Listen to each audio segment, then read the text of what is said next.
Welcome back, everyone. This is Akinar here with more Expedition 33. Last time, we wrapped up the Yellow Harvest area, and I'm excited to keep it going forward into the Redwoods. Why don't we get it started here, though, with a little bit of housekeeping. Let's hit up the Curator for some weapon upgrades, and I think we're just going to go ahead and get all of our characters up to a level 7. Get Sael upgraded here. She only has the one weapon so far, but we'll upgrade that one. I think we'll hold off for now on the Chroma Catalyst upgrades that require three Chroma Catalysts. We'll just keep saving our catalysts for the moment, and I think we have a whole bunch of vendors to go back to at some point and buy out their stash or their stock of Chroma Catalysts. But we could, we could do one more upgrade maybe with some of our friends here. But I will continue to hoard my upgrade items, which I am prone to do in pretty much every single RPG, every single game I play. And yeah, the other thing we want to do is get the Lumina points upgraded just a bit for. I think we want to give like 2. Let's check this out here. I'm not upgrading everybody. It's just going to be Sael. We're going to give her, I think, enough to afford Roulette, I want to say, is the one she doesn't have equipped yet. Yeah, so we need to give her 2 Lumina points, and then we need to give Mael just 1. What was I going to do with her? I wanted to give her at least, like, Dead Energy, I guess. So I think we spend 1 for her. Because there's some of these solo, or these single Luminas, like Staggering Attack and Solo Fighter, that just feel very meh to me. So I'd rather just spend some of my points. What are they called? Lumina, whatever the upgrade material is here that gets us more Lumina points. More Lumina points, more better. We'll give 2 to Sael, get her up to 30, and then Maya will be at 29. That feels good. Looking for another tint upgrade at some point. Another tint upgrade would be nice as well. Hopefully we can get our hands on one of those soon enough. Maybe the Redwoods will contain a tint upgrade. We'll find out shortly. Let's give Roulette to Sael and Dead Energy to Mael with the lovely ladies with the rhyming names. And then we'll check in with the rest of the crew here real quick, see if there's any additional dialogue from any of them. Seen a human in so long. Looks like this is the same as before. When was the last time you saw a human? Oh, my best friend. Your best friend is human? I thought Francois was your best. Yes. Yeah, I do remember that. We're the mysterious best friend who we have yet to meet. Finally found someone who loved. So it's And it looks like everybody else is going to have the same dialogue. We'll just make sure about that. You're gonna grill us. A creature. Yeah, okay. Okay, everybody is at a... Probably once we... I like having... Same. Good night. Once we get to the next main... Oh, I forgot to try our next music track. We'll do that next time we're at camp. We have one more music record that we have not listened to just yet. Oh, I forgot we have upgrades as well in the attributes and skills to upgrade as well. Let's do, I think we'll just keep sticking with the main, basically the main ability on each weapon, just because you get attack power alongside whatever the main stat is for that weapon. So just buff everybody's. I think we just keep buffing everybody on the main stat, and then eventually we can fine-tune stuff with all of our recoats that we're going to have available. So we might need to invest in some more health or defense at some point, but I do like that agility gets us a little bit of defense. So we'll keep doing that for... It looks like we're upgrading everybody's agility, although vitality is the one that Gustav wants to... for his, he wants the most given his current weapon, but I think we'll focus a little bit more on agility for everybody. And I'm also going to try something. Oh, it looks like the main stat for Mael is luck. So we'll go ahead and buff her luck as well. Okay, cool. Her crit rate has fallen a bit because I've adjusted some Pictos that we'll talk about in just a moment. Let's also give. I think we'll hold off on picking up a skill for Mael, even though she has access to one new one, theoretically. I just am not in love with Breaking Rules, Egide, and also Mezzo Forte. I don't know. I don't love any of those, the way they sound It doesn't... I feel like I like her lineup the way it is at the moment. So we'll keep holding on to her skill points and see what unlocks at 6. For Sael, though, I do want to add this Delay and Slash. I think we're going to try Delay and Slash in place of what other ability? I think her Break ability. Let's go and spend 6 of her points here to grab the Delay and Slash. I like this idea of being able to delay the target's turn. That's kind of basically the same thing as a break if it's like completely skipping their turn, but I also don't know exactly what that means, delay target's turn, so I want to see what that looks like in action. We can't really get anything new for either Lune or Gustav, but Gustav is getting close to this Strike Storm, so I'm excited to check that out. Not too far down the road. And then, yeah, so that's what we're doing for skills. I think everybody, we upgraded everybody's attribute points. There's a few different things that you got to go through here to make sure you touch all the bases. But let's go and swap out this Phantom Blade for, because it is a moon ability, right? And so we would be replacing it with another moon ability, Delay and Slash, and its base, it is the exact same AP cost as well. So let's try that out. We'll see how that feels in action. The other thing we're gonna do is, because we learned last time in the boss fight against, what was it, Glaze? You have basically 2 parties. You have your main party and then a reserve party. And I was thinking to myself, I wanted to see how it would work. We were also doing the Suicide Bomber intro with, what was it, Death Bomb and Auto Death. So what I'm going to do, actually, I've given those to Gustav. And we're going to make Gustav a party of 1. I want to see if this will work. Gustav leads off as the main party, suicide bombs to damage the entire group, and then the reserve party comes in to clean up the aftermath. Will that work? I just want to see, if nothing else, because that sounds hilarious if it does work. So that's what we're going to try here. Let's go to sleep, and we'll head back out to the continent. And if I remember correctly, the next zone is called Redwoods, and we'll get started. We'll get started with that area, but I want to see how this is going to play out. Yeah, we are here right in front of Redwoods, so we can just oh, and it does Gustav is running around by himself when he's the party of 1. Okay. Yeah. I guess I should have expected that. I should have seen that one coming. Let's see. Will the game let me do this, or was that reserve party thing only for boss fights? Will it just happen on regular attacks? Oh, wait a minute. Regular attacks? Regular groups of enemies. Except it looks like this area is like a couple of the others that we've seen. There's not much to it. Great. But a new music record. Okay, now we have 2 new musics, 2 new records to try. This one was Aline's Glass House. Aline's Glass House. These little single room stationary camera areas are so... Is this specifically supposed to be... Like, I only know that this was a thing in Final Fantasy VII, right? I mentioned, like, that's basically the only turn-based or JRPG that I've really ever played. I guess I played a couple Final Fantasy games on Game Boy, but I don't really remember anything about those. But I know that stationary camera was used quite a bit in FF7. Is that a mainstay in other JRPGs? Feel free to let me know. You can answer that one. But I guess that's the end of the road, huh? I thought for sure... I thought we were gonna be making our way more in...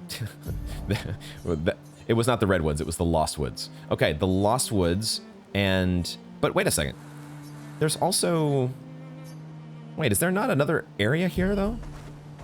Am I tripping? Because we came out of Yellow Harvest, and then... So what am I seeing on the map here? The map is still a little bit confusing to me, because I see the cave here. Why does it have... I see Yellow Harvest, I see Lost Woods, but then there's like a third icon that doesn't have a name? I'm confused. I am not understanding exactly how that's supposed to work. There's also another area over here that we still... Yeah, this one also is not named. Do we...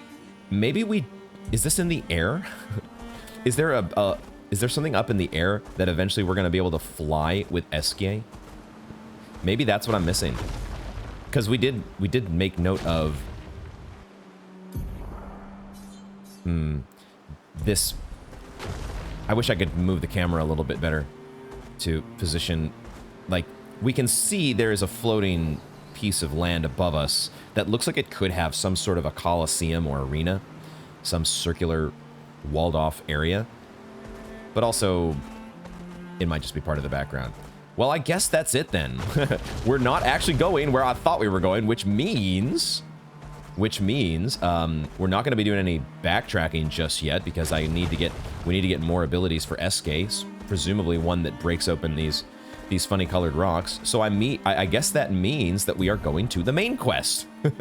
It's going to be main objective day after all at the Stonewave Cliffs, because I don't think there is anything else for us to do other than try to go fight, you know, an OP sheep abyss in Abyss Cave, which I am not in the mood to do at the moment. So we move forward.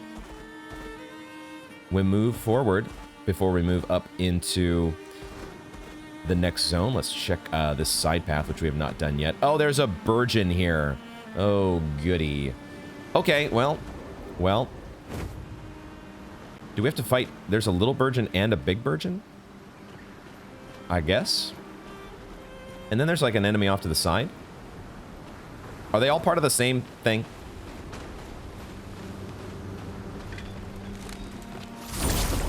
We'll find out. It looks like they are.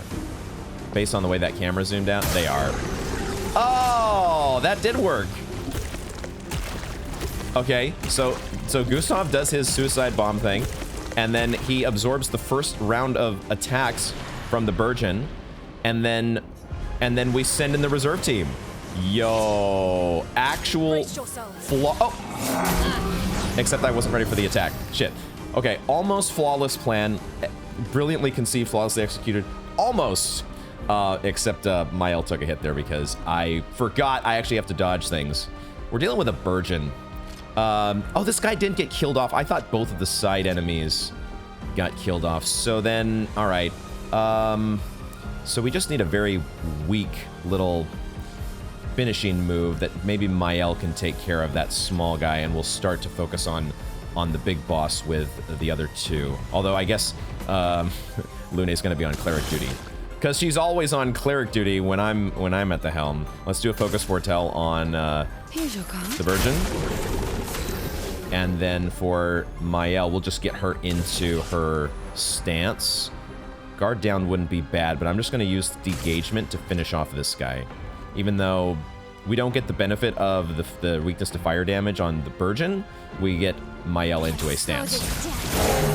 And this guy goes away. Okay, so he's out of here. Oh, there's also a dead energy proc, I forgot as well, that Mael benefits from, so that's cool.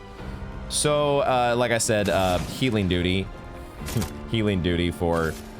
Yep, you know it. Healing duty for our wonderful cleric over here. Okay. And... yeah, I don't think that can be dodged. That's the other thing I was in the process of remembering that we have to deal with Burgeons, is that they eat one of our crew members. Okay, full AP for Mael. How do we get this going? There's no burn that we've applied just yet. So we just, I think, do Rain of Fire here. Except we're in offensive stance. We're in offensive stance. So we actually... Huh. Do I not have any skill that switches me into defensive stance? Huh, I maybe need to switch up Mael's skills a little bit. I guess we're always getting... We're almost always getting burn on the enemy before getting to Mael. Maybe we should just take a couple free aim shots, because I think we have burning shots, don't we? Take a couple of these, since we have so much AP, and try to apply at least one stack of burn, because then we could use Swift Stride. I think I have burning shots. I could be wrong. And maybe I'm wrong, because now I need to worry about actually being able to cast something. I guess now I will cast Degagement and keep her in offensive stance. And then hope we apply burn somehow. Oh, but we can apply burn with Lune, because she can do wildfire. She could do wildfire. Probably should do wildfire, but she could also do fire rage. I think we do wildfire though, because then wildfire generates a light stain. It also applies burn, which we want to have. We want to have so Mael can start doing some swift strides and whatnot. And he is weak to fire. Careful, Mael. 4-hit combo.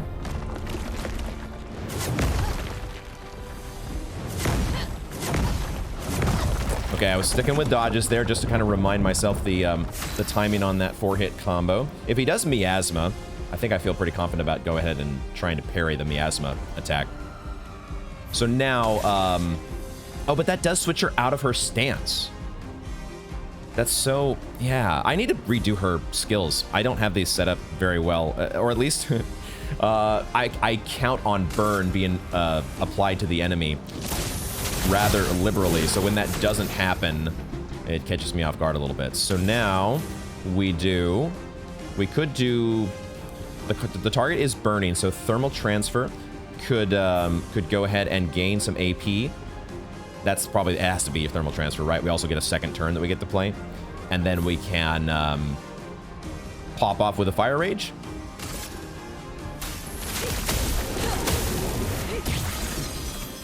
Let the ink flow.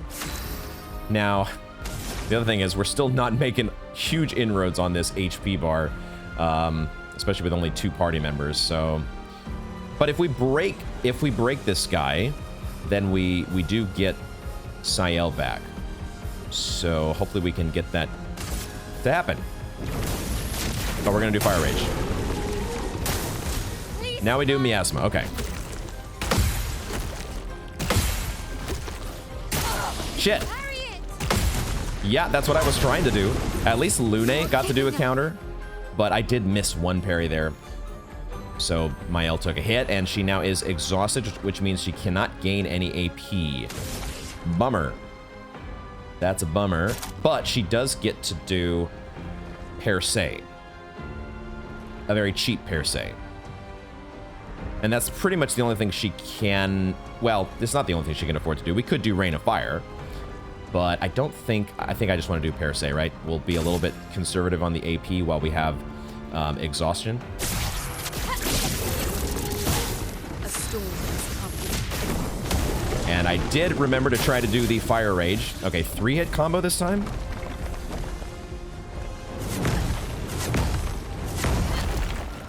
Okay, so it's pretty similar to the 4-hit combo now that I see that again. It's pretty similar to that, but he just doesn't do the headbutt. Now, I also realize because Lune's in Fire Rage, she can't heal.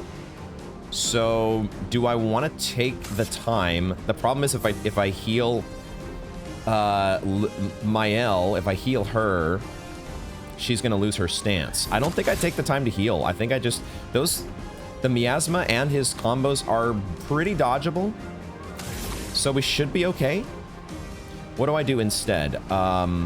She's got a lot of AP. We could just jump straight to a flurry, but I'd like to be in Virtuoso stance. Why don't we do Rain of Fire here to apply a lot more burn, and then we can do Swift Stride, perhaps to put us back in Virtuoso stance.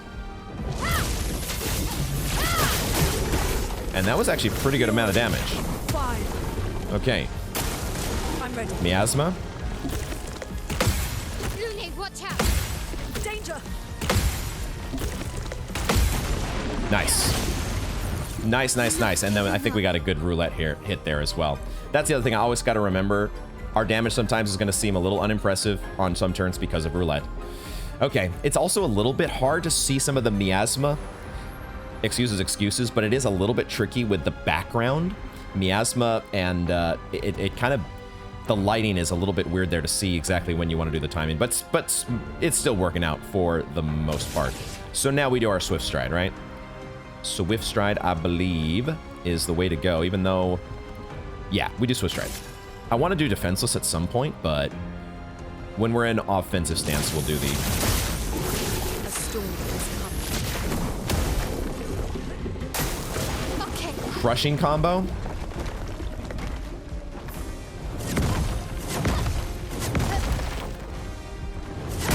Shit. Oh my god, and then a headbutt at the end. Shit. Okay. Now's our chance. Lune is trying to live the dream here. Lune is going for the solo effort. I'm ready. Luckily, counters are working right now. And the Firestorm is doing pretty well, but I gotta, man. 5-hit combo. Damn it. Shit. Okay. This guy's pretty tough. This guy is on the tougher side. And that particular combo, what we need to do, I need to readjust Mael's. I think we can do this. I definitely think this is doable. But we need a little bit of a tweak to Mael's skills at the very least. Oh, this puts us back over here. Okay. So, got it. Did we already collect the record? It would save from the last item we collected, wouldn't it? We'll double check this to be sure, but yeah, the record is gone. Okay. So let us adjust some skills. And I think we can do this. But I do need... I don't remember the first Burgeon having quite this many attacks. There is such a variety of moves. But we need to figure out... I think guard down doesn't make sense. Because it puts us in... I need something that puts us in defensive stance. Don't I? Which is Spark. Let's bring back Spark, which was like her original skill. We don't... It's going to be mostly a single target battle. And I think I still like this play, or the idea of having Gustav as the intro, the lead up, the lead in, everything go boom. If nothing else, it feels fun. And it kind of does destroy the ads, right? If we could get the ads out of the way immediately, that feels useful. But we do lose our, reserve party, right? So if things don't go well, if things do not go well, then we don't have a backup. Interesting. Okay. I don't aggro these guys, but I'm guessing I also can't go around them. Oh, that counted as the battle. All right, fine. I don't think first strike really matters.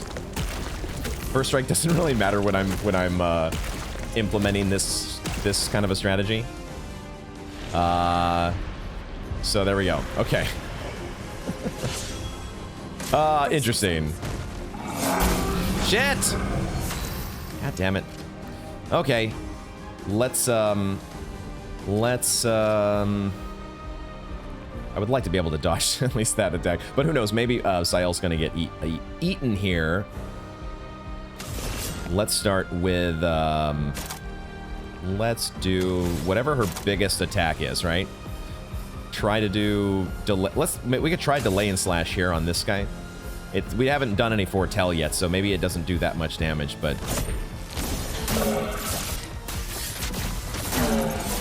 That did not kill him. That's unfortunate. Okay. So we'll have to do kind of what we did before and get...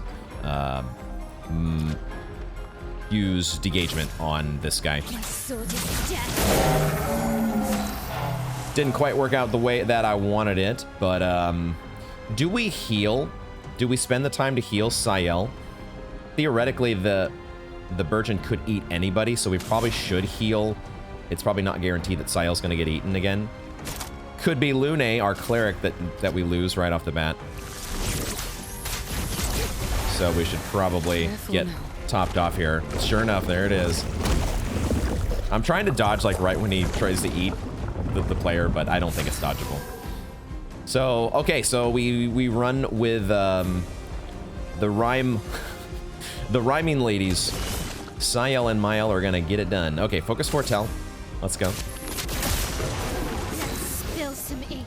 And now that Mael's in offensive stance, she can do Spark to apply a bunch of burn.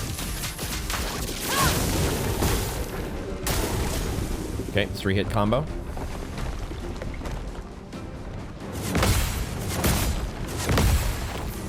I was feeling frisky enough to go with the parries there. I'm gonna go ahead and heal with Sayel, although she has put herself into Twilight. Huh. So she actually has a gather or harvest ability, doesn't she? Except I can't. Wait, no, I can do it because I have 8 AP. So we harvest. Unusual life. And that's how she gets healed. Perfect. Yeah. Perfect. So now defensive stance for Mael, and the target is burning, so we can do Swift Stride.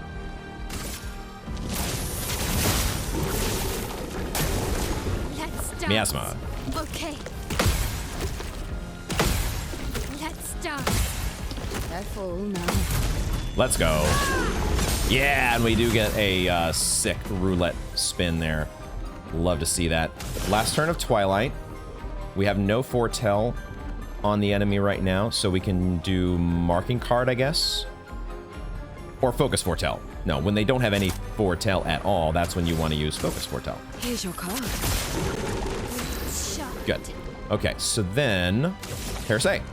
Oh, but I should have thought about Perse coming up because I could have done marking shot. Maybe we do Fleuret Fury then, because yeah, then we can do marking shot next turn with Sayel to set up a Perse. Finesse and precision. Okay, 4-hit combo.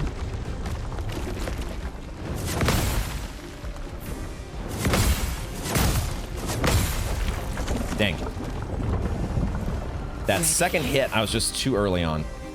Too early on that second hit. But we could heal again with Sayel. We wouldn't get to set up a marked shot, but I think that's more important to make sure I keep, because this guy is, you know, he's hitting hard, but he's not one-shotting us, so healing is worthwhile. So I will go ahead and take the harvest here. Unusual life. Okay.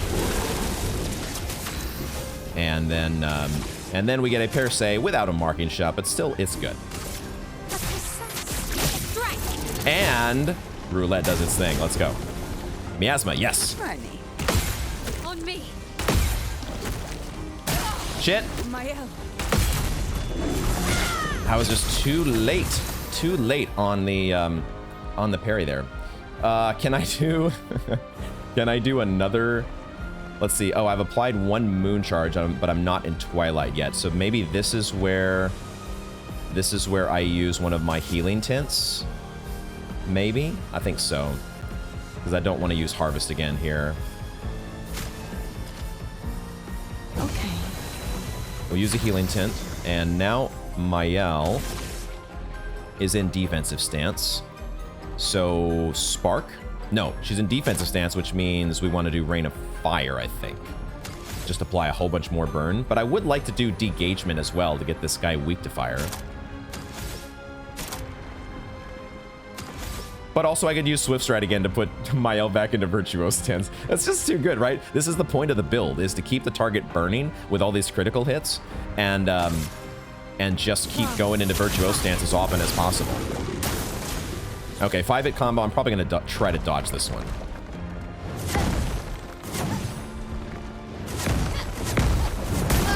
Damn it. I thought he was going to do a headbutt. I did not think he was going to do 3 hits with the hand there. Okay, so now is Lune on is Sayel on cleric duty? I think so, because I don't have a regen option for Mael, so we really need to keep our party members alive. Time to hit big. Even though I want to set up a Perse hopefully next turn. So Fury this time. Finesse and precision. Those were nice hits. Ready to pounce. Miasma, yes. On me. It's locked on you. Let's go. Very go. All right, we're getting close to breaking this guy. Very, very close. I will do a marking card this turn. Marking card. Spill some ink. And now Perse time. Unleash the Perse. Let's go. Boom. Okay. Let's 4-hit dance. combo.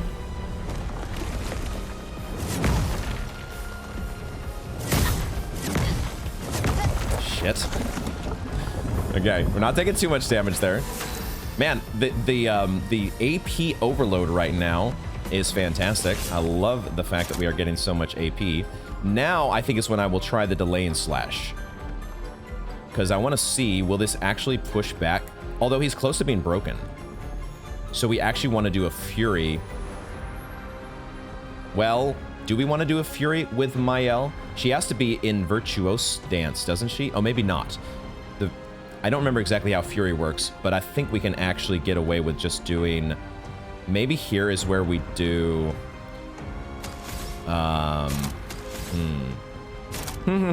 Choices. What do we do? What do we do? I'll do delay and slash. Yes? Because even if we delay his turn and stun him, that's just better for us. Like, we don't, like, overwrite. That was my only hesitation, was, is the delay of the turn actually going to conflict with the fact that we're breaking him? But, you know, if you push his turn back, then that's just longer until he actually gets the, you know, the skipping the turn from being broken. So we'll do the delay and slash here. That was also a lot of damage. Now, did it actually delay his turn? I think he's still in the same spot that he was before. I think we just go with Flurry here because we want to break. We want to break and get this guy skipped. Oh, it might have pushed down his turns later on. Okay, let's spend the AP and let's break him. This and precision. Even though we're not in Virtuose Stance, it doesn't do that much damage, but the break is... Oh, I forgot. Of course, the break spits out Lune. What am I thinking? We get a party member back. Sorry, Lune. I already forgot about you. You were gone so long. Okay, so he's going to be skipping his next... This is great. We might... Who knows? If we're lucky here, we might be able to finish him off. We have no Foretell on the enemy at the moment, so let's do Focus Foretell. Here's your card. Finesse And now, the only problem with what I did is that Mael is stanceless. So let's get her back into the flow here with Degagement. my sword is death. But that also, Degagement, sets up, potentially sets up Lune. The problem is she has no stains. So jumping into Fire Rage doesn't increase the damage. And it would take me a while. It would take me a little while here to... Maybe I'll start with a Wildfire. And then we can do a Thermal Transfer or something. Or I could do a Thermal Transfer now, but that only generates the one. I'm just going to do a Wildfire this turn.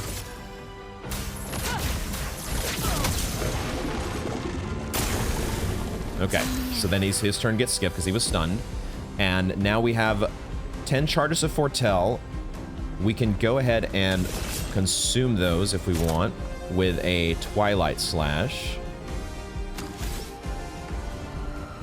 And that's probably what I will do because we're not setting up Mael just yet for a Perse. So let's do the... Well, but I could also... I don't know. I'll do a Twilight Slash here. I saw your future. Nice chunk of damage. We are getting there, I think. I think we are close. Offensive stance means we probably... Well, the target is burning, so of course we do Swift Stride. We do it. Of course we do. And now, Lune, the target is... He's going to probably eat somebody? Is that what's going to happen here? I don't know exactly what's going to happen, but... if we do Thermal Transfer, it doesn't give us a second turn, but the target is burning, so it does gain AP. Let's do Thermal Transfer.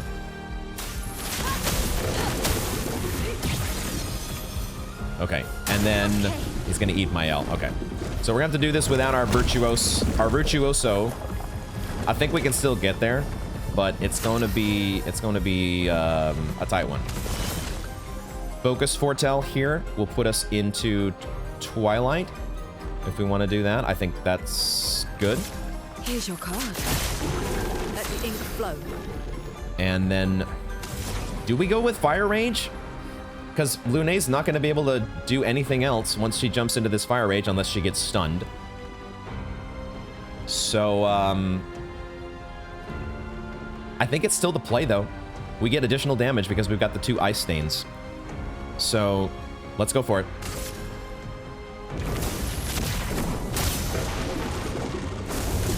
Miasma, good.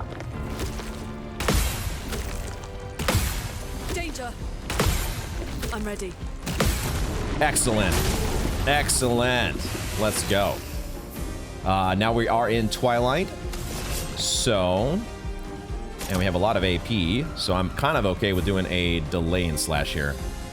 Yeah, let's do delay and slash.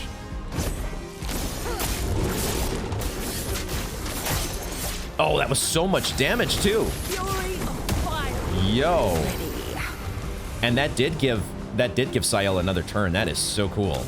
Wow. Okay, I'm liking that delay and slash. Excellent. Focus Foretell again. Not today. 3-hit combo.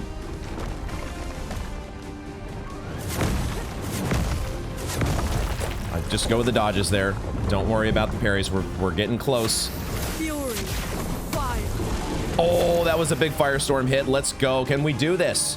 Can we do it? I don't quite have enough for a delay and slash, but I can do a Twilight slash, and I think that is what I will do. Let's go for it. I saw your future.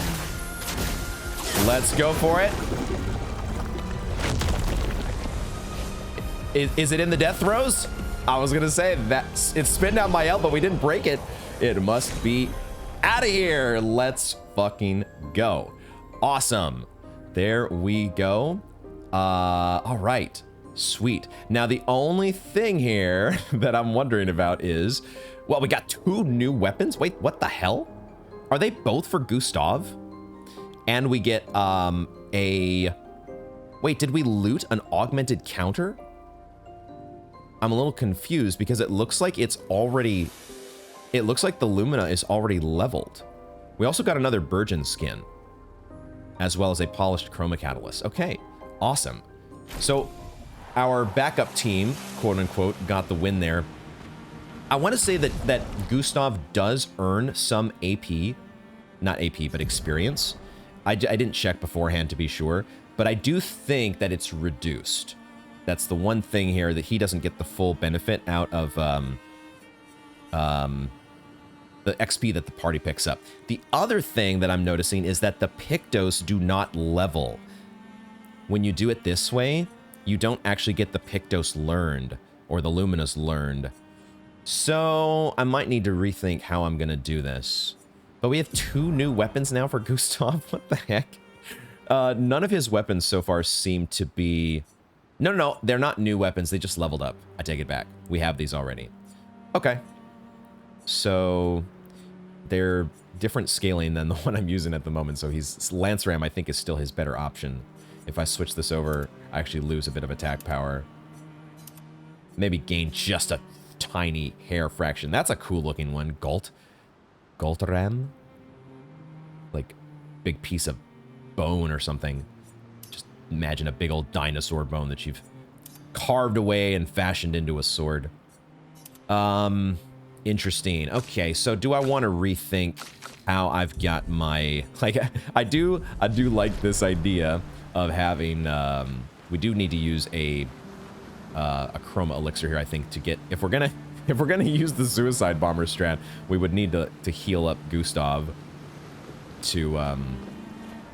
Oh, wait, there's a Gestrel back here. Yeah, I think it's one of these lost Gestrels that we're going to be sending back to camp. That's my guess. Lost Gestrel. Huh? What, me? I'm not lost at all. Dude, Sastro is waiting for you. Get your butt moving. What? Sastro needs me back? Okay, I was getting bored over here anyway. Whee! All right, and he is out of here. Back to camp. Cool. So, second lost Gestrel has been found. What else do we got back here? Probably no more enemies. Probably the Burgeon and company was the main event. A healing parry? Yo, you get to recover 3% health on a parry. All right. Okay. That is an interesting one. And now I think, yeah, so now, of course, the main objective is going to be pushing up into the columnar jointing zone. So, before I do that, let me just take a moment to think about how I want to maybe redo my party setup. Now that I realize, unfortunately, that I was hoping to level up these Pictos that Gustav has, but if the main party, like, goes away, I actually don't even know if they get XP, but they definitely don't level their Luminas. So that's a bit of a... I guess they have to be alive, or do they have to be part of your party? If somebody had died and was on the but was part of the active party, would their Luminas get leveled? Don't tell me for sure. We'll try it out here maybe at some point. But yeah, let me take a second and maybe switch around Pictos and Luminas. Okay, I think what I'll do is I'll just swap out this this solo fighter that Lune has. I think I was just giving this to her for health and defense, and that's kind of the same stats that we have with this new one, the healing parry. It has just a little less health and defense, but we want to get that Lumina learnt. Of course we do. And then I've also switched the death bomb auto death thing is fun, but given the way that it works, or the way that now I see how it works with the reserve party versus main party, I think I'm just going to go back to the way we were doing things before. I gave auto death and death bomb back to Mael, and she will be our... We're gonna learn the Luminas, those Luminas with her, and just revive her with a revive tint at the start of battle. So then, I think that also, yeah, we already gave Spark back to Mael, so we just need to add all of the normal. We'll keep. Actually, we will swap out. We'll swap out Lune temporarily to get Gustav back into the mix here, and we just won't have our cleric. But that's okay. That's... Oh, but I did give her the Lumina, so... okay, hold on. Gustav will stay in the back seat for now. I want to keep getting him leveled. Keep everybody somewhat evenly leveled. That was the concern there. But, I think it's okay for now. We'll, if Gustav gets a level or two behind, it's not... It doesn't take too long to get these characters caught up, so it'll be fine. We'll quickly head to camp and heal up before we head into the new zone. We're not gonna learn any new skills or anything just yet. Let's just get healed and head back out to the continent once again. Go to sleep. And we did forget to check in with, I guess, the Lost Gestural we could have done there, but I don't know that there's... Maybe there's a reward at for each of the Lost Gestrals that you rescue. Having a little trouble speaking today, but I feel like that's every single day that I record. So it's just par for the course here. Stonewave Cliffs. Let's get into it. Main quest, objective time, Stonewave Cliffs. We have a new ability to hopefully unlock for SGA very soon. Stonewave Cliffs. Yes, yes, yes. Say hello. Say hello, frames, thank you. Say hello to columnar jointing. It's very bright as well. It is, Gustav needs to bust out the baguette sunglasses, because it's very, very bright. Oh, I forgot the other thing I was gonna do. I think Sael is now out of her probationary period. She, I think she had her initiation having to wear the baguette just like everybody else. It's just what the rookies have to go through their initial baguette routine to prove their worth. But I think now we can put her back into her normal outfit, just like everybody else. And we'll circle back around to the baguette when in time of need. This is just gorgeous. These parts of Lumiere are once again scattered around everywhere. And a big old Ferris wheel this time has met its end. I love the music to this new area.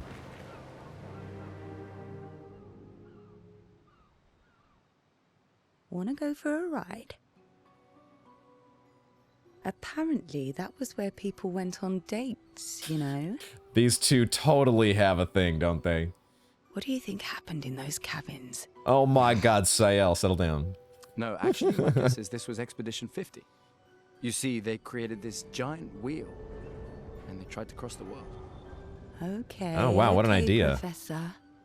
Mes amis, floor is close. I can feel it. Come on, you can fly. Can't you get Flurry yourself? Yeah, exactly. Oh, too much effort. Oh my god, another Burgeon? We just battled one of you. Really? We gotta do another? Or, oh no, wait a second. Oh, what the fuck? Wait, why couldn't Eske have done that on the last guy? So, wait. SKA is that powerful? Do we even Apparently need to so. fight? But also lazy. God damn it. All Why right, must you be let's so go. lazy, SK? Why must you What a do weird this? creature. We don't even have to fight any of our battles. All these are optional battles that we're going through, if not for frickin' the sloth that is SK. Oh, but it's too much effort to easily squash the gigantic Burgeons and everything else that stands in your way. No, I'm gonna go and take a nap, and you guys have fun battling to the death. Thanks a lot, buddy. Oh no, the poor little pony. The poor little pony from the county fair, the Lumiere Fair, and the Ferris wheel and all the other amusement rides here that have come to the amusement park grave.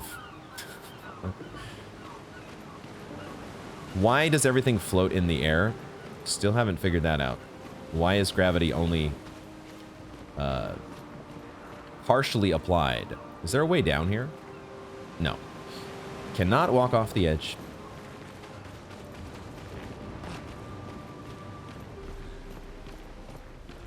What are we getting into? Waiting. This is not really an... I was thinking to myself, I'm waiting for there to be an ambush. Well, maybe I'm right this time. I was going to say, it's not really... There haven't really been... It's not exactly Elden Ring, where you got to be looking around every single corner to, you know, be ready for the ambush that's about to drop on your head. So far, this game has not quite been that harrowing. Expedition 78. I think I'm now reading these numbers correctly. Before, I just had not registered that as an 8. It's a very stylized 8. You can understand maybe to the new expedition member. Oh, there is a thing here. I just ran over here because I was like, oh, there's a cool looking sword. I didn't even see the item. Chroma, let's go. Yeah, to the new expedition member or player. It just looks like, you know, these fancy, some fancy shape next to a 7. Expedition 78. We know now how to read.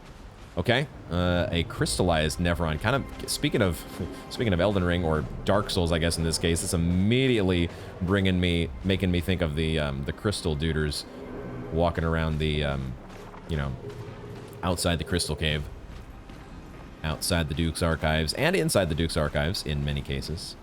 Oh, there's a rope up here. What up here? An expedition log. The 78. 78. Max Arms. Stealing the airships. But we knew we had to try, and it worked. We deserve strong leaders, not those old fools on the council hiding under the dome. Under their control, our people are condemned to a slow, inevitable extinction. Their timid half-steps achieve nothing. The answers are not in Lumiere. They are out here. Our only choice is to take matters into our own hands. Fortune favors the bold. We must forge ahead with conviction. It is really interesting when you hear, you know, some of these older expeditions. Hearing the older man's voice is a little bit jarring when everybody that we're used to talking to is so young. And it's like, oh yeah, that's the situation we're in. They had airships, though? Stealing the airships, but we knew we had to try. We haven't seen any airships, have we?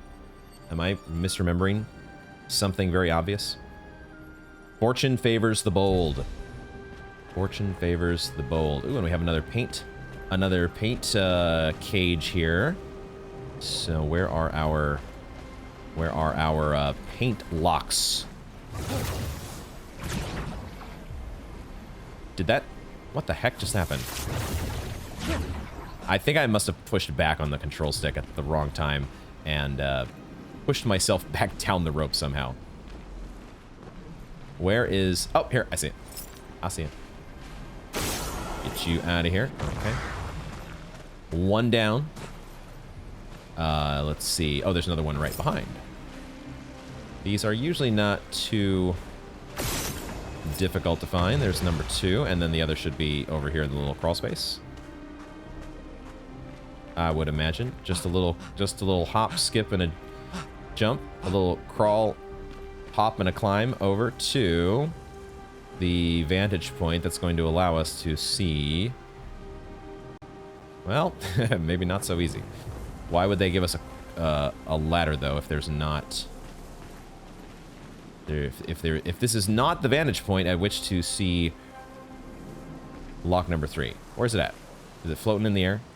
What am I overlooking here? It's got to be nearby, don't it?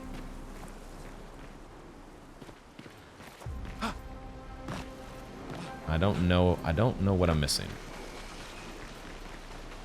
Not quite seeing it here. It's probably blending in somehow in this one perhaps downside to us having turned up our gamma and brightness settings in order to counteract... Oh, there it is right there. In order to counteract the darker areas of the map. It does mean that some of these areas are going to be sometimes a little bit glaringly too brightly lit almost. Nice. Another weapon for Gustav. Are you... Sael sitting over here like that one, you know, the one kid in the family. All the other kids are getting... They get what? They got a bike and a mitt and a pony? And Sael's sitting over here with, like, chopped liver or something. Why would you ever give a kid chopped liver for Christmas? I don't know, but that's how bad it is for Sael. Delarem. This element is light? Is that what that is? It does scale with both vitality and luck, which is the same as this Galtaram. Why does Gustav have so many weapons? Bro, you don't need that many, do you? You don't need it. Why must you be so greedy? Show Sael some love eventually. Okay, I think it's time to tussle with this guy. You got a big old club there. Let's get into it. Let's get into it, shall we? Get it started. And, that's what I was afraid of. It did look like an enemy that looked like it would probably have shields going on. So that's a bit unfortunate, but, you know, it is, you don't know until you know. We want to do multiple hits here. So I guess we just do the cheapest one we can, which is marking card, or we do free shots, right? We can do free aims. I always forget about free aims. That would help us here to take off some shields, and then we still have enough to do focus foretell, and then it will be Lune. Maybe I should have done that the other way around, but I don't know. Lune will be the one reviving our fallen soldier. 2-hit combo.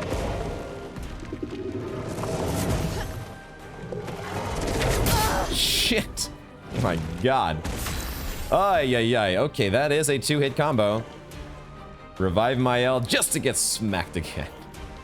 Well, in this case, now that I'll do the revive with Sael this time, because she's the one who's low on AP. And also, Thanks. I kind of need to heal up.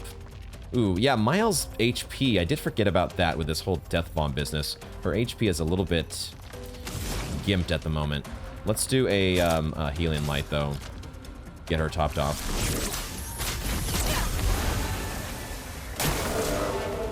Shields its allies. Well, it's its only ally, so I guess it's shielding itself. Okay, 2 shields. 2 shields, it is. So, we actually didn't top off Mael, but that's all right. Maybe. She has a lot of AP, so let's use 1 free shot. And let's also, it looks like he's resistant to fire, though. This could be a tough one because I've got 2 pyromancers here. And if I use degagement, that's not exactly going to help things that much. But also, he probably doesn't have as much HP as the big Burgeon that we just took on. So let's do a marking card, question mark? Or do we just go straight into Twilight by doing a Twilight Slash? I'm just a little bit low on AP at the moment with her. So we probably want to do a Twilight Slash. Save our AP. I saw your future. Okay, 3-hit combo this time.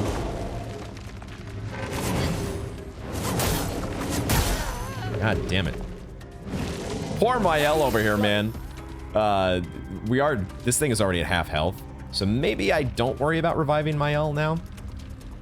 Maybe I just go ahead and I take the opportunity to do...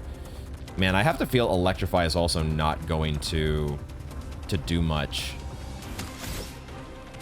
This doesn't seem like it would be weak to electric either. It's not weak to fire. It would be weak to ice, right? And it is burning right now, so maybe we just do a thermal transfer. Let's do that. It is weak to ice, in fact, although thermal transfer just doesn't do very much damage. 2-hit combo again. This one's such a long windup. And then he does the little... Okay, all right. There is a sound cue there. It's a little hard to tell on the second swing just by looking at it when it's coming, but there is a big audio windup that I noticed this time around. Should we try? His break bar is pretty full. We should maybe just try to go for... Oh, but I took away... That's right. I took away the... whatever the break ability was that that Sael has. So I guess we're just going with Focus Foretell. Get 10 Foretell reapplied. And then we play a second turn here again. We do another thermal transfer and play a second turn and then go with... The problem is I kind of want to work up to a Mayhem. So I kind of don't want to be consuming my stains. So do I just do an Electrify here? Even if it's just weak, it'll give me stains to be able to do Mayhem? I think so.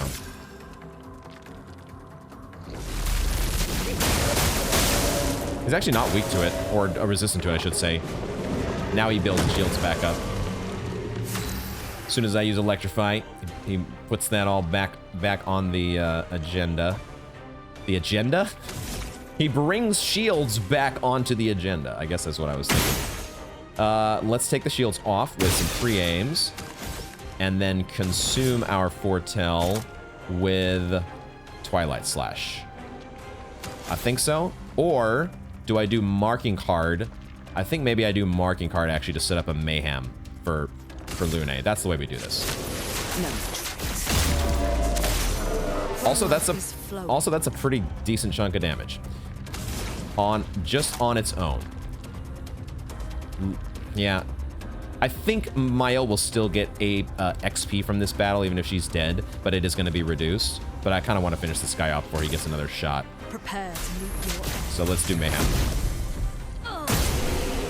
Get him out of here. Excellent. And we get another Pictos. Okay. Confident. Take 50% less damage, but can't be healed. Could be a good one to have when you don't have your healer in the party, you know? But also, so many of our... I'll have to think about that one. So, I like my healing. I like it. It has a nice chunk of speed and crit rate, though. So, okay, let's use a Chroma Elixir, I think, to get everybody topped off. Or we can swap out Mael for... Oh, here. Did that actually level... It did not level our Pictos. So the character does have to be alive in order to get these Luminas learnt. So... It's a tough juggling act, man. And sometimes it's a little bit... It feels like a lot of work in some cases to juggle all these Pictos because you get so many new Pictos all the time, constantly. And I have the instinct to want to learn those Luminas just so I have them in my library. But that means I'm constantly juggling Pictos. And on top of that, I got to make sure that the party member is alive so that you can actually learn it. There's quite a juggling act that goes on sometimes with your party and all of their abilities, getting everybody leveled evenly. Like, it's a lot to think about, man. But I guess at least for the moment, just to level up Confident, we can swap out Critical Moment, Lune's Critical Moment, and put in Confident, because that's kind of the same stat distribution. And also, we're not really relying on the 50% crit chance below 30 health. So Confident it is, except she's not going to be able to be healed. She can't heal herself. So we'll see how that goes. That would be a good one to combine potentially with something like that Critical Moment.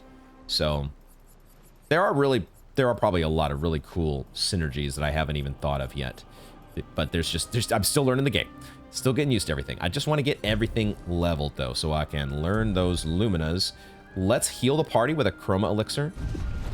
Get my ult topped off, and then we will press forward. Was there anything in this little area here to find besides a big crystal boy, who I've already forgotten what the enemy was called?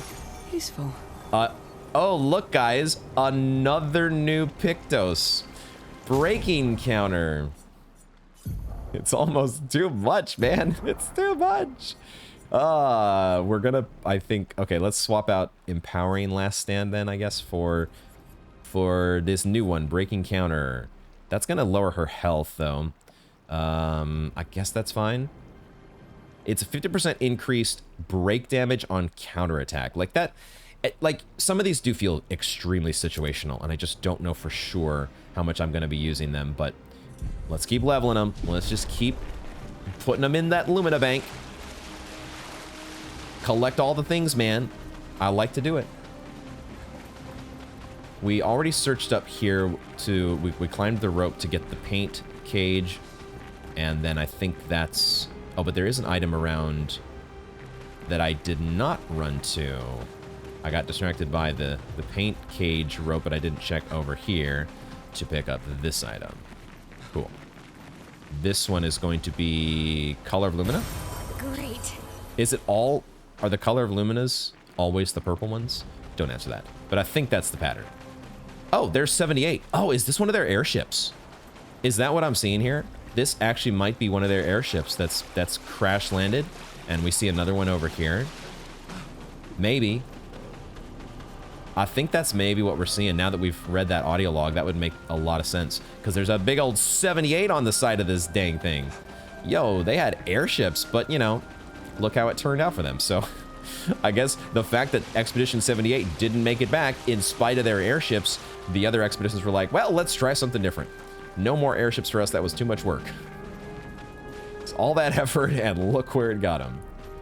Okay, I think we are just nothing to the sides, so we zip line across and pick up another Color of Lumina. I think all the purple ones are Color of Lumina. I think they are. Okay. Ooh, what the hell? I see some sword-wielding Nevrons. Did they have faces? At first it looked like they had faces. Oh, and I think I see another audio log already. Interesting. All right, and one of the enemies... Wait, you're different. I don't think I got the first strike off. Did I? Question mark? Did that count as a first strike? I mean, maybe it did. Maybe so. Let's go ahead and use a revive. Don't worry. And then Lune can do the heal.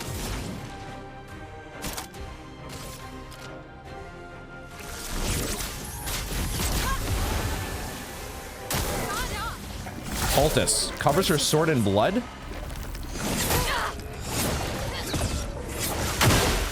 Okay, yeah, all right, I see it. I see it now. Whoa, what the fuck? You just stabbed herself, ran herself through just like a Rakuyo. What was the Bloodborne weapon? And then I thought that first one was going to be a jump attack. And so I was like waiting for the jump icon to show up on screen, and then it just whacked everybody over the head. There was a jump attack at the very end. Okay, so these are blood cultists. Yummy. I don't know why I said that, but okay. Yes, those are words that came out of my mouth. Let's get into the battle here, and I'll use a free hand to take off that last shield, though. Let me do that first. I don't think there's an obvious weak spot. We'll aim for the head, but doesn't seem to have a weak spot effect, at least. Focus Foretell, let's go. Here's your card. Oh, you have very little health. You have very, very, very little health. Do I just want to go straight into Flurry Fury? I think so, because, man, we could maybe just finish you off. This and precision. Roulette was not amazingly kind to me there. I think Wildfire. Let's just do the most damage that we can. This turn, that is. Because these blood cultists seem to be pretty weak. They seem to be not that strong. And we have another Pictos that we've picked up. I swear, man, it's kind of a little bit too much. It's a little bit too much. Because at some point, I want to settle into a build. And the game keeps telling me, no, you must learn these Luminas first. I don't have to listen, right? I don't have to level Luminas, but it feels bad to not level your Luminas. Energizing Pain. No longer gain AP on a parry, but you gain 1 AP on getting hit. I mean, when you're a noob like me, that sounds pretty OP. And then we did finally, I think, picked up a new weapon for Sayel. There it is. And it's a dark weapon. Is that an upgrade for her? It is sort of. It may not be like it's basically the same exact attack power. That looks amazing. I love the look of that weapon. And also, Sun skills always apply 10 Foretell, but all damage taken is doubled? Okay, we'll try it. We will try it out, but not sure if that's the one that we want to be. Not sure about that. Okay, we have one more level on auto death. One more level there, and then we can think about going a different direction. But we want to keep leveling everything until it is ready to go. Energizing Pain. Oh, now that is actually a substantial bit of additional health that we get. So let's swap out the teamwork for Energizing Pain, and double damage taken from this new weapon that Sayel has. We'll see how this goes. She's not going to get much effect, I don't think, from Energizing Pain, because if she gets hit, she's probably dying. So we're just leveling Illumina. That's all we're doing here. That's it. That's it, man. Just leveling Illumina, don't you know? New audio log. Lizette, 56th. In my youth, I mistook drama for passion. Simone helped me understand the difference. Opened my eyes to an entirely different way to experience the world. How can she be gone? How could they so callously, so nonchalantly destroy such a beautiful soul? Vile, vile, vile! They just killed her, like she was a worthless Nevron. Those cold-blooded, treacherous, despicable parasites. But my trap worked.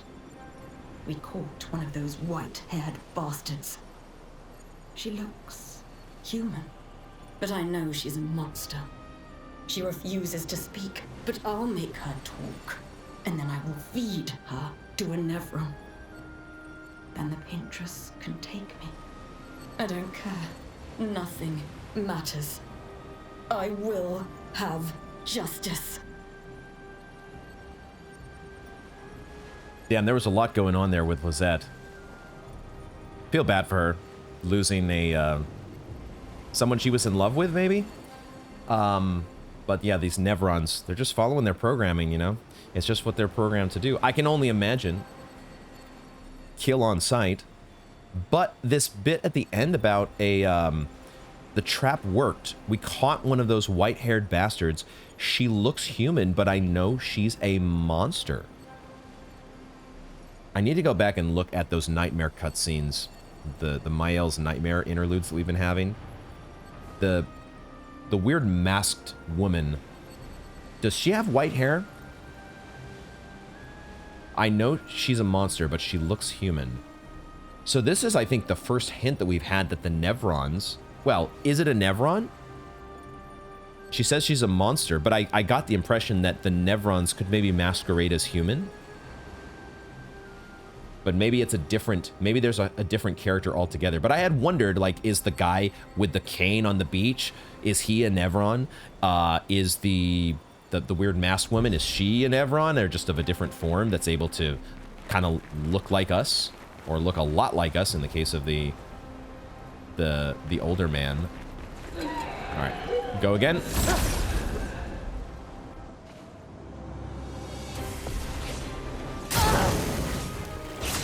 Okay. How did they shield up?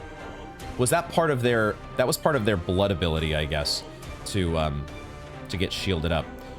Do I want to raise... Yeah, I do want to raise Mael. I do want to get her raised up, but I also... I only have one revive tint left. So it might... I don't know. I don't know if I want to... Let's get her revived. Let's just get her up. And we will heal her up with Lune. Do what we normally do.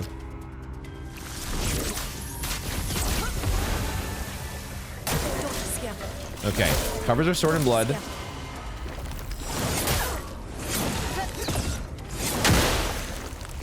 And then the other one's gonna do the same.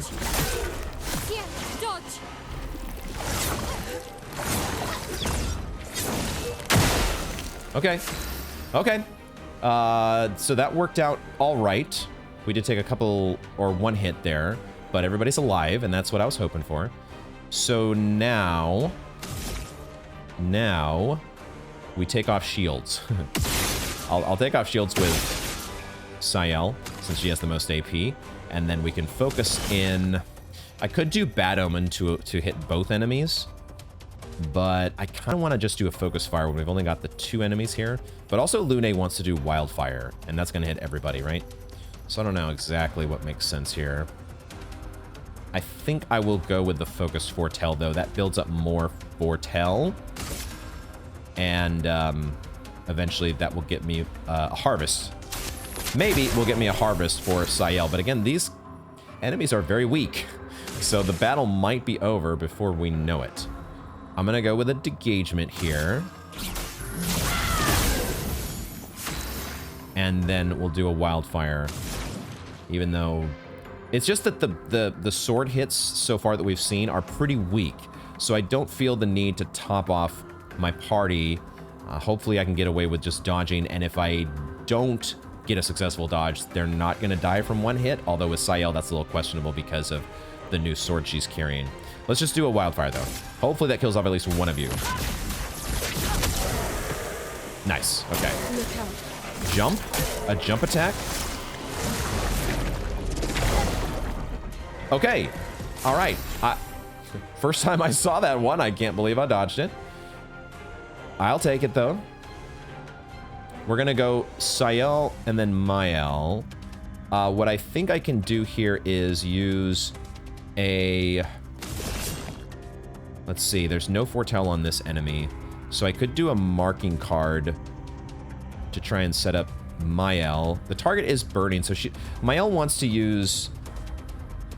I don't have to overthink this. This enemy is not that strong. So let's just do focused for... Well, let's use one...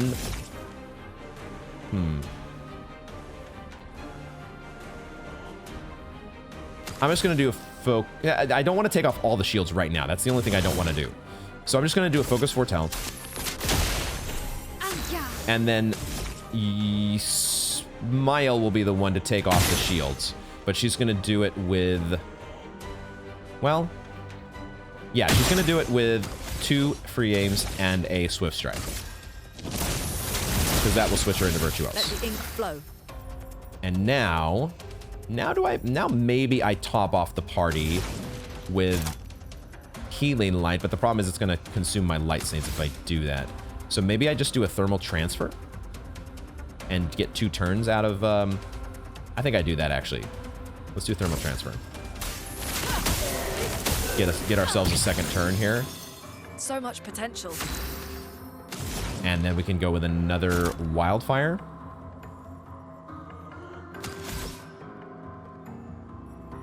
The one that would spend the most AP would be Fire Rage, but the... I think I do Wildfire. Not totally sure. But, oh, we get another turn with Sayel. I didn't realize that. I thought the enemy was going to be attacking next. So then, all right. Well, now I just do Harvest. Perfect. And the enemy finished itself off with Burn. Okay, cool. Like I thought. You don't need to overthink that. These are not the strongest enemies in the world. We have learned both Luminas for Mael. The Death Bomb and Auto Death are learned. So now I can take another moment here and quickly readjust Luminas, because now I think I'm over the Suicide Bomber strat. I just wanted to get that. Oh, there's a thing up there. I got to figure out how to get to. But yeah, another quick timeout here for me to readjust Luminas once again, and we'll get rid of Auto Death and Death Bomb, and we'll have those as something to maybe bring into a particular fight when we want to have like our lead party member take the big hit and do a bunch of damage before sitting in the reserve party. But what do I want to switch these out for instead? Okay, it turned out to be a pretty easy change, actually. I swapped out just the auto death for augmented counter. I'll leave on Death Bomb just because it's pretty good on speed and crit, and that's still an okay effect when your character does actually die. So we'll just swap that out for Mael, and I think I will also swap out Mael for Gustav. We're going to get Gustav into the action here. Gustav's been getting a little bit bored. Not getting to see not nearly as much action recently. So let's get him into the swing of things here. I think this is where we came from, correct?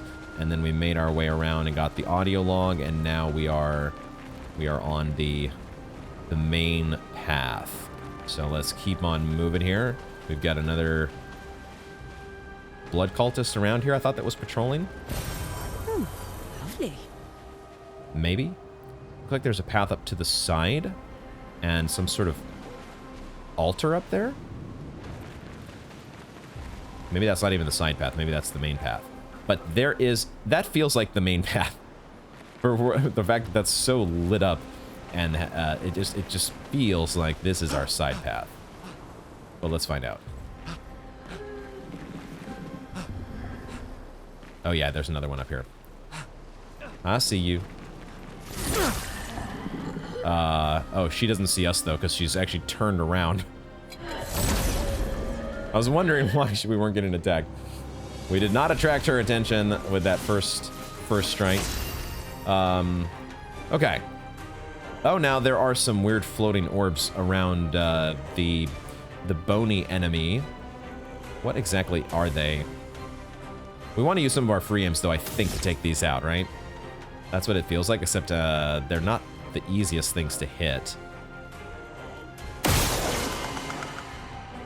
Okay. Now, did that count as... Oh, I think these are actually flying enemies, aren't they? These are flying enemies, I'm just realizing. Because they have such little health, right? And they're also, you know, they're not connected to the ground other than their weapon is sort of touching the ground. So it looks like we want to be focusing on free aims to take these guys out. So, can we do that like this? Shit. What? How did I miss? How did I miss? Okay, that time I hit it. Okay, now we will do Focus Foretell on the middle enemy. Ah, but you have shields. Should I just attack? I might just attack here and just get AP. Not bad omen. Attack. That's what I want to do. Oh, she just throws a card when she attacks. I forgot that. So, yeah, each of our characters, we have some more AP now thanks to these energizing starts. And I want to use some of it here to get rid of these floating orbs. There we go. Okay. And then this one still has shields. The other one... No, what? Oh, do I even need to aim for it, or do I just...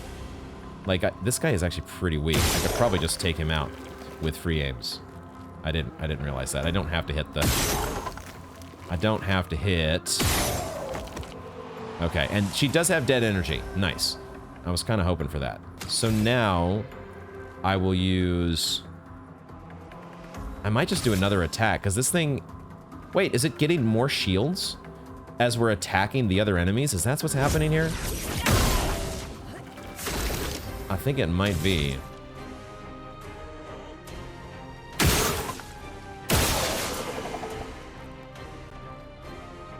I don't know what effect exactly, because obviously we're destroying these orbs at certain points, these like almost paint cage orbs. But I'm also just doing a whole bunch of damage by hitting the enemy directly, so I don't quite understand why I would aim for the orbs instead of the enemy directly. Also don't know that I'm gonna be able to finish it off though with three AP left. I'll go for it though. See if we can just kill this guy off. I think I've got a roulette. Everybody has roulette, so getting a lucky roulette here might be enough to... Not quite. So, it's a flying enemy, so I'm not going to be able to hit it, I don't think. But I think I take the chance, because maybe we kill it off? Nope. Careful now. Dark projectiles. Get ready. It's up here. It's up here. Okay, that was so delayed. Jesus It's Christ. up here.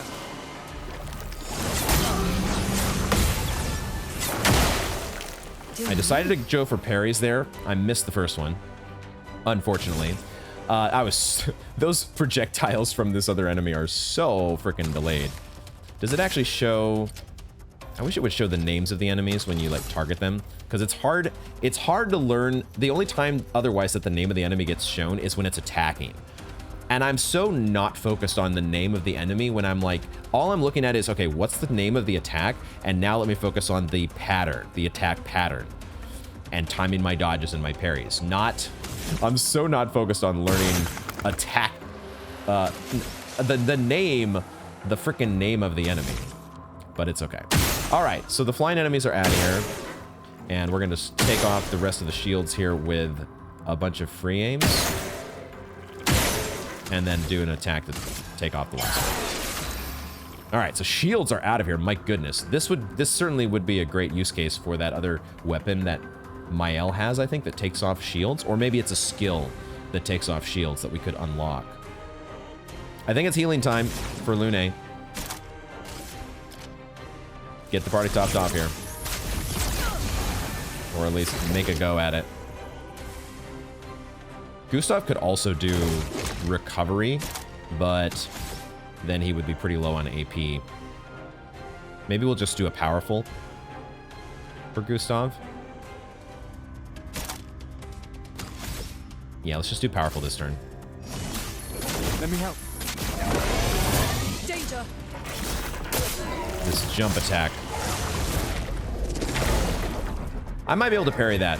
I've seen that a couple times now. Whenever, okay, so the blood cultists, every time that they power themselves up, they stab themselves, but they're giving themselves shields. It's very weird. And annoying. I don't like it. Very, very, very poopy. Do I have a skill that does 2 hits here? Marking card. Bad Omen does the same thing. Let's do marking card, though. Because that sets up Lune or Gustav. Gustav doesn't have that much overcharge, though, and he needs AP. So let's just use a Wildfire, I think, here.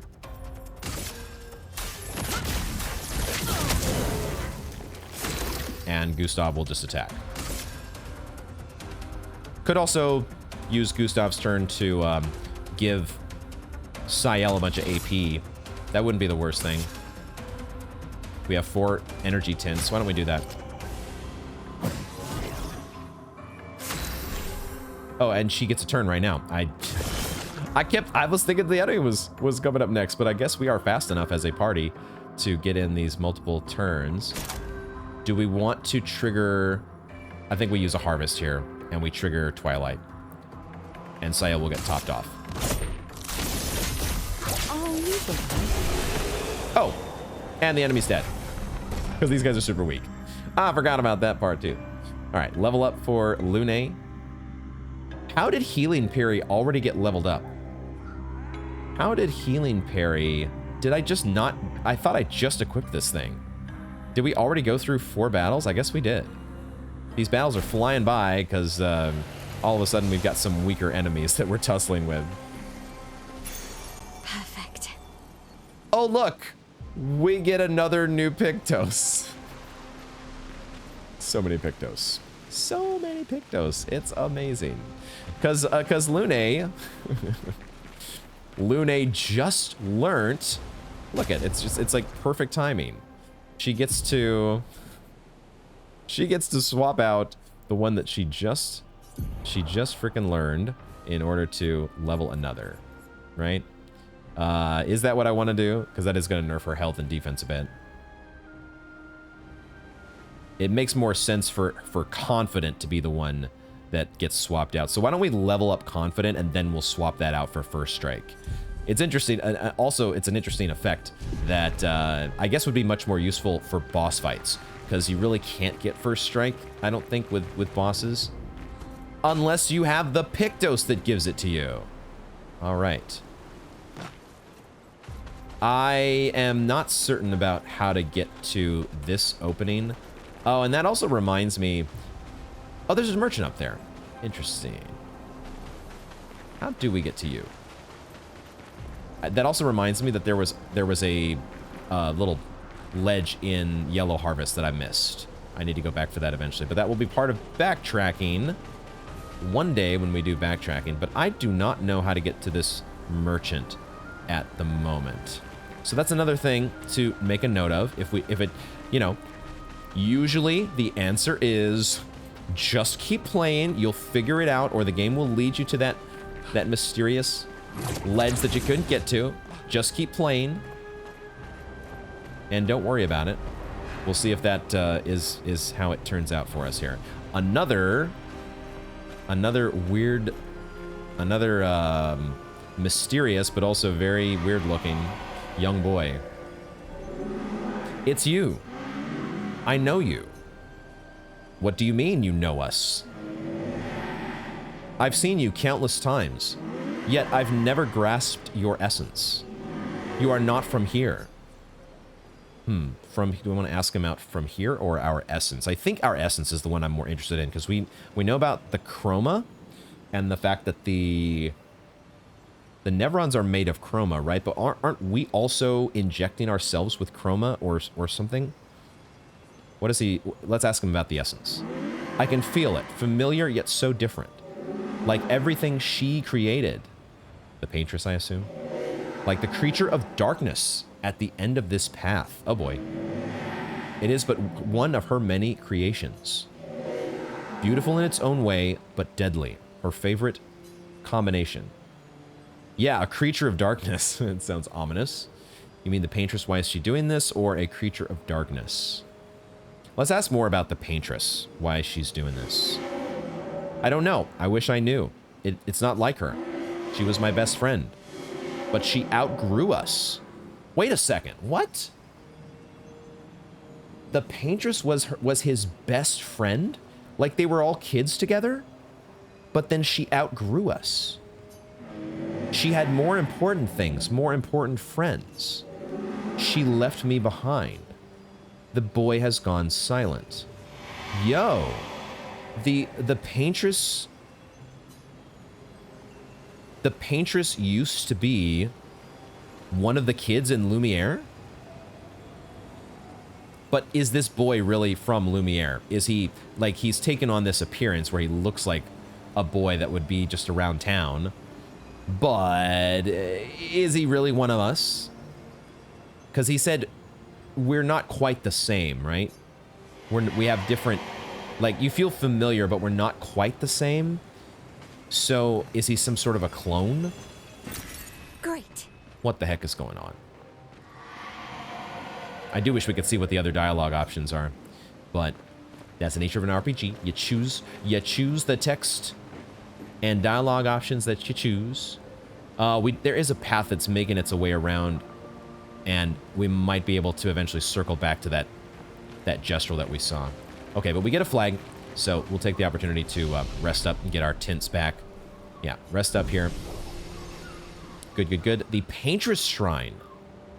What was the first place called? Just the entrance? We're at the Paintress Shrine. Was that... There was that little altar back up there. I don't think that was the Paintress Shrine. We didn't really take a close look at it. Let me just quickly go back here and make up for that. Oh, but I respawned the enemies. I did respawn the enemies, so, I did respawn the enemies, so it's a little bit less easy to navigate back there, but Paintress Shrine. Maybe it's something in front of us, and I just need to look around a little bit more. I see another ship, or maybe it's an airship, but this one looks similar to the ship that we rode in on. Hard to say exactly. And then another enemy over here.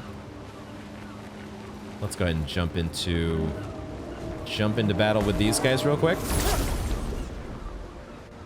See what's going on with these guys. What exactly are they? They've got part of the columnar jointing, but then tendrils. I don't even know. We're full health and everything, so we can just afford to do a very normal rotation here. Oh, and they're also pretty weak to dark damage, at least. So that's nice. So we jump straight into Wildfire for Lune? I think so. Yeah, these guys are pretty weak, so I don't even know if I'm going to take the time to do Powerful. I think I'm just going to go with a Lumiere Assault. But also, I'd like to finish this guy off if I could.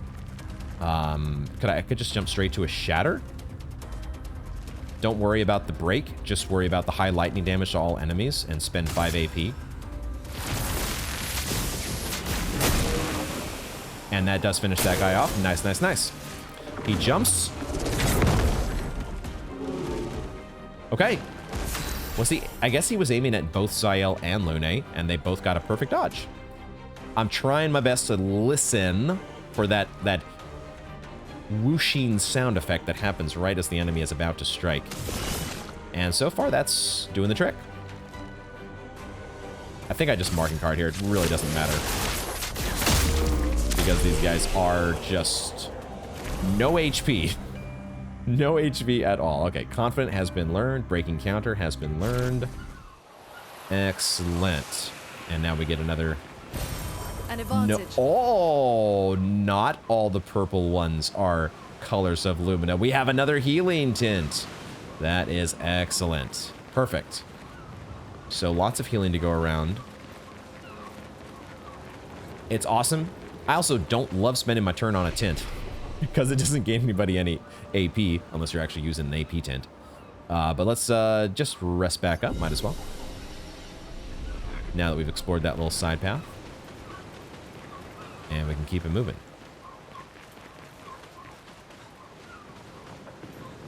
A shrine to the Paintress. The Paintress destroyed our world, Oh, and someone built her a shrine. The weak-minded turn to whatever they can to explain the unknown. When you're at the mercy of a power you don't understand, you might try anything.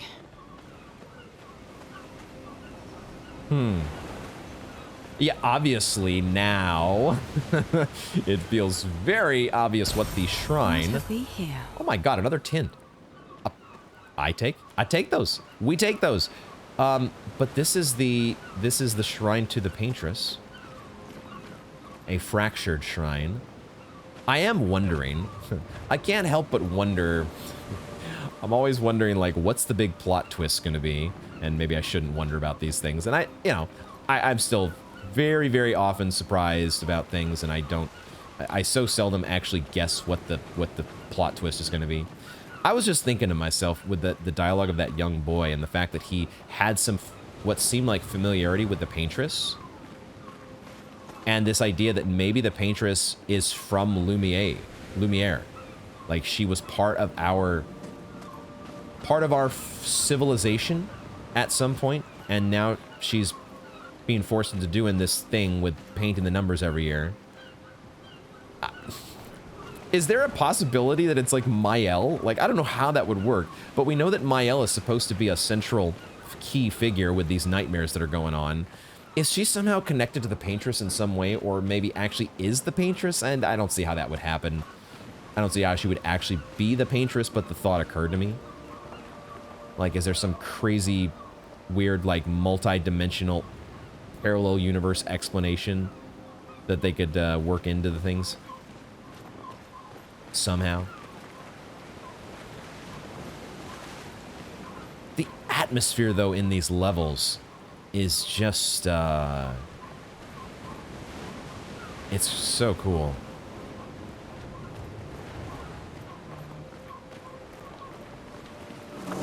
Oh, hello. Hello. That's about as close to an ambush as you get in Expedition 33. You could be a you could try to be just a little less obvious next time, though. Oh, this guy is a little bit stronger, it looks like. Or my roulette is not, I always gotta remember roulette does vary the power of everything. But yeah, it does kind of seem like this guy's a little bit more chonky than the rest. So maybe I will take the time to do powerful in this case. All right, a Roacher swings to attack. 2 swings. 2 swings, and they didn't really hurt that badly, either one of them. Let's go ahead and do a Twilight Slash, or a Delay and Slash, but that would spend all our AP. I think I want to just spend a Twilight Slash here.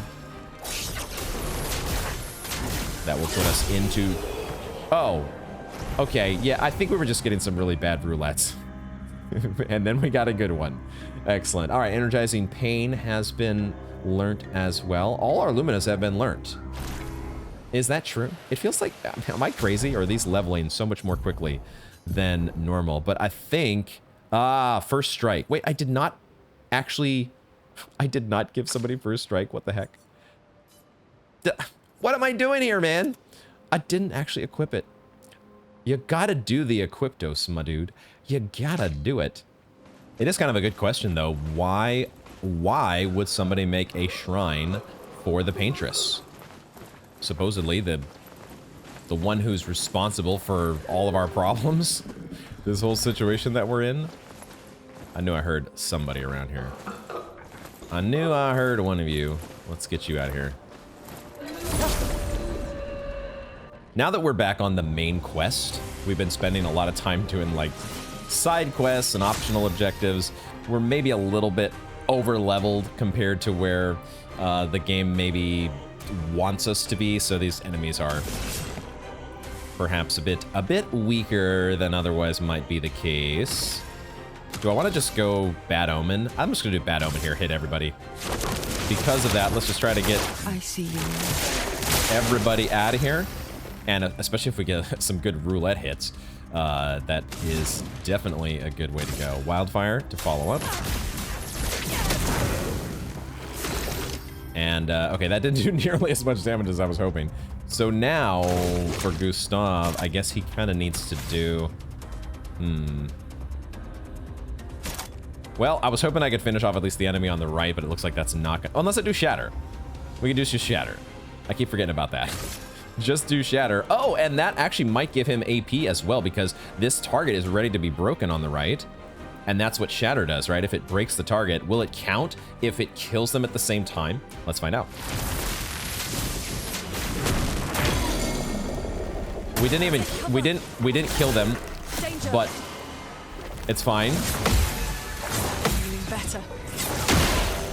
Boom, that worked out beautifully. Okay. We got a full charge up because the Shatter did not kill off the enemy, but it did break her. So that's great. Awesome. They always give themselves the shields with that blood move, but that's okay. We can use, what do we do? I mean, we're close to winning, so just use a free aim to take off the shield, and then I think we just do another omen, another bad omen. That spends all our AP and maybe just kills off the right-hand enemy. Does a lot of damage to the other one as well. That's fine. Okay, cool. So now we do a, I guess a thermal... we don't really need to do a thermal transfer. We just do another... I think we just do another wildfire. It doesn't seem to be super effective, but again, it could just be bad roulettes. I think it doesn't matter though, because now we have a full overcharge, and that's going to finish the job no matter what. Cool. Okay. Easy game. Easy fight. And we keep on moving on. Okay, so that's opened up this path over here that maybe leads to that Justral Merchant. We came in from this direction.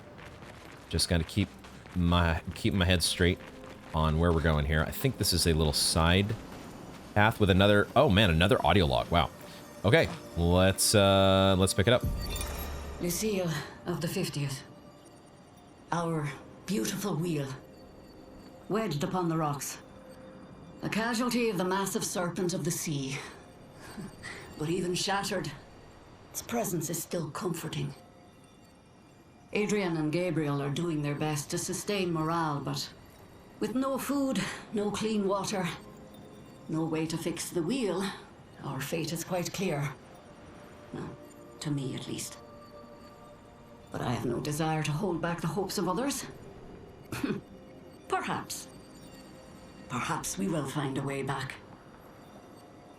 Still, these moments of quiet, sitting on the beach, are also a source of contentment. All our lives we've been running, trying to outrace time, trying to reach an unreachable goal. And now we can finally rest. At least we got to see some of the wonders of this world. Even the serpent, cruel as it is a deadly elegance that is mesmerizing. But oh, what other marvels might we have seen had we been able to keep rolling?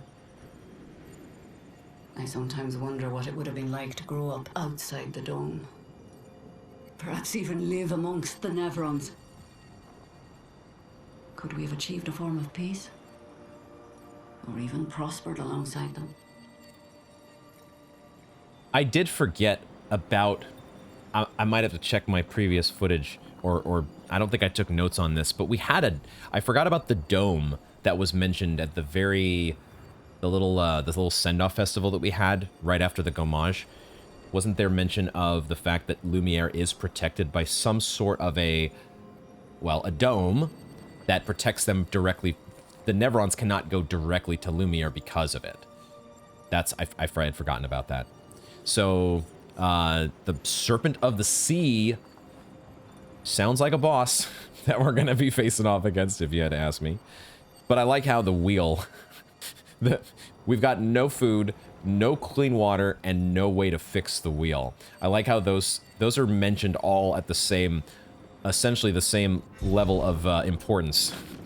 That wheel was so important to them. Is it not just like a merry-go-round wheel, or does it have... Is it more than just... does it have more importance than simply acting as a form of entertainment? We can use that. Ooh, that was a nice chunk of chroma. 3,000? Nice. And then there's also a little... there's an item down here. More chroma even. Sweet. Okay, so now we're up to through 30,000 chroma. Nice. We're going to be able to do some shopping. Perfect. And we get to climb back up here. The voice acting in these, the voice acting overall in the entire game is just great. And, but the voice actors in the expedition logs, well, they're no exception to that. Do we have 2 different enemies, or are you both part of the same group? I'm hoping they're part of the same group. Just take them all out at once here. I think so. Okay, so we've got a flying enemy we want to deal with via free aims. Every party member is going to get their shot before the enemies do. Oh wow, and we might just kill off this guy. We're getting some good roulette hits here. So there we go. Okay, unfortunately, I guess Sael does not have dead energy, so that's a bit of a little bit of an oversight. But okay, it's all right. I think I will focus. Oh, they have shields, because it's this thing where. All right, I will do Bad Omen now, then, to do the low damage to both of them. I guess that's what happens when we kill off the flying enemies. It's as you're doing damage to it, it's giving its allies shields, I think. So then, Wildfire only does 1 hit. Electrify does 3 hits, but it only targets 1 enemy. Do I want to just use... If I use all of my free aims I think what I'll do is I'll do 2 free aims like this, and then we'll do an electrify against the other guy to take away the shields. Thunder. And now Gustav can maybe power everybody up, but also he might just use Shatter himself to spend a bunch of AP. Sael is out of AP, so that's either we give her some AP right now with Gustav, or we just have her attack on her turn. And I think it's probably the latter. I think yeah, Shatter seems like such a waste, actually. It's so expensive, and we're not close to breaking either one of these guys. So maybe I will play the long game here and do powerful. Even though... Perfect. I might try to parry that if this other guy jumps as well. He's gonna swing. Okay, so it looks like we've seen the 2 different attacks that these guys have. So now it's just an attack this turn for Sael, unless we want her to give herself AP. Could be an okay move. We have plenty of tints, I think. Let's do that. Let's give Sael energy. A storm is coming. Lune can now unleash Wildfire, and then maybe Mayhem next turn. I think I'll have enough AP to do that. Okay. And now Gustav can do his Lumiere Assault on the lower health guy.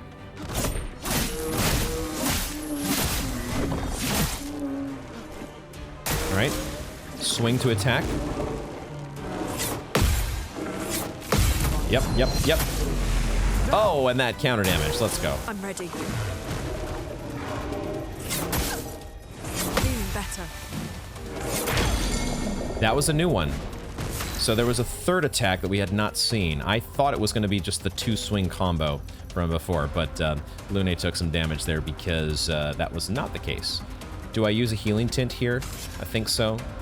Let's go ahead and use a healing tint on Lune. She's stunned, but I think Gustav's going to be able to finish the deal against the other enemy, so let's use Sael's turn to heal up, and then overcharge for Gustav to get us out of here. For those who come after.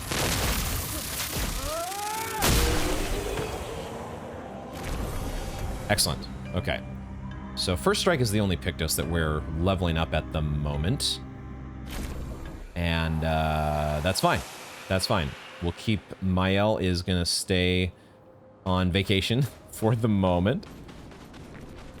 And we'll bring her back in maybe once we get that first strike leveled up all the way. Aha, we had not explored up here. Nice. More Color of Lumina. And another item up here. Or there is. Interesting. Another new Pictos. SOS Power. Apply powerful when falling below 50% health. Guess what, guys? We get to level another Pictos. It's crazy. It's so amazing. How many Pictos we're getting. What does this give us? Speed and crit. Okay. Yeah, we swap out breaking counter for... because it has the exact same stats. So let's get another new Lumina to learn. I guess while we're on the topic of Luminas, I will... oh, I actually cannot... I guess I'll give her Dodger, but I was going to give her the Dead Energy, but I don't have enough Luminas for that. I guess it's just... yeah, okay, these extra little open Lumina points we can just throw in. Yeah. Keep everything filled up as we go along here. I will give Dead Energy to Gustav. And then Mael already has Dead Energy, but she's on the bench anyways. So we'll give her Solo Fighter because she's potentially our reserve party, right? She's not just on the bench. She is the one we call in for backup when everything else goes wrong. Which hopefully is not going to happen here against these the toned down in difficulty enemies, compared to Yellow Harvest at least. Okay, I think we've got all the little side paths and nooks and crannies, and hopefully we're going to be finding one more nook and or cranny to lead us to a Gestural Merchant. It's got to be around here somewhere. Gotta be hiding somewhere.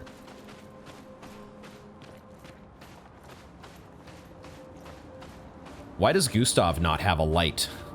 Similar to Mael. I guess Mael doesn't...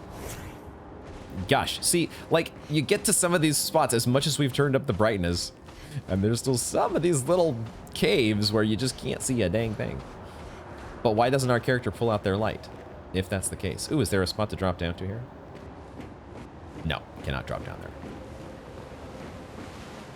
So far I'm not seeing a side path to that merchant, but maybe it's up over here. Just keep playing. Just keep moving forward. And eventually you shall find all the things.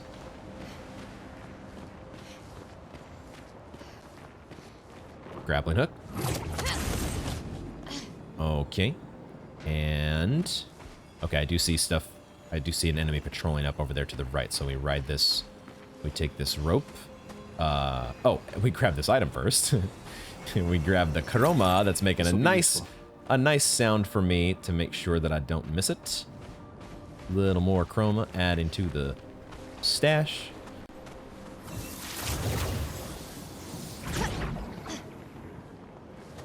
And a flag. Awesome. All right. All right, so that brings us to the old farm. And I don't... we could refill our tints. Yeah, let's do that. Let's rest. Especially because we picked up those new... we picked up those new... looks like a farm. Tints. Like old times, eh? Like old times? Wait, did you all used to be farmers or something? What? Also, does it really look like a farm? Oh, I guess there's a windmill here. Sure. And I guess there's... okay, there's a wheelbarrow. And there's some chroma. Just like you have on a farm. You have wheelbarrows and windmills and chroma. Of course. And of course, the other thing that you have on farms is you have pétanques. All right, we need to find the spot where we can corner our little treasure goblin. Where is that going to be? What have we here? Ooh, polished chroma catalyst. Nice. Nice. For all our bajillion weapons that that Gustav has, the weapon hoarder that Gustav is turning out to be. Let's check over here to the right. Oh, we got a scythe down here. All right. Another thing, of course, that you find on a farm. Why in the world is there a farm? I did notice, as I was looking around, there's the paint cage up here. I had noticed at least one paint cage lock. Oh, I can't hit that from here? Or it's an awkward angle. I can think there's the hitbox. I had seen one other paint cage lock already, I think up here, over on the far side, which I cannot hit from this distance, but yeah, I guess we should go unlock the paint cage first and then head back up here. But I thought maybe there might be something else to find. Okay, there's quite a few groups of enemies as well. Maybe we take out the main one here in the center, and that will give us some mobility. Or ability to explore unimpeded.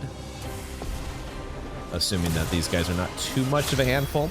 There are a lot of shields, though. Well, maybe not. Maybe not as many shields as I thought. Okay. So then, let's actually hit the group after we do one hit here. And one hit here. And then we do her Bad Omen to hit everybody. I see one. Nice.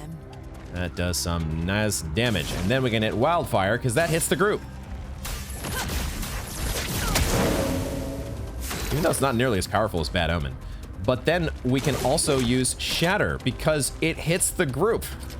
It's not going to actually break anybody, I don't think. But it might kill off one of those two guys on the sides. Yes, perfect. Okay.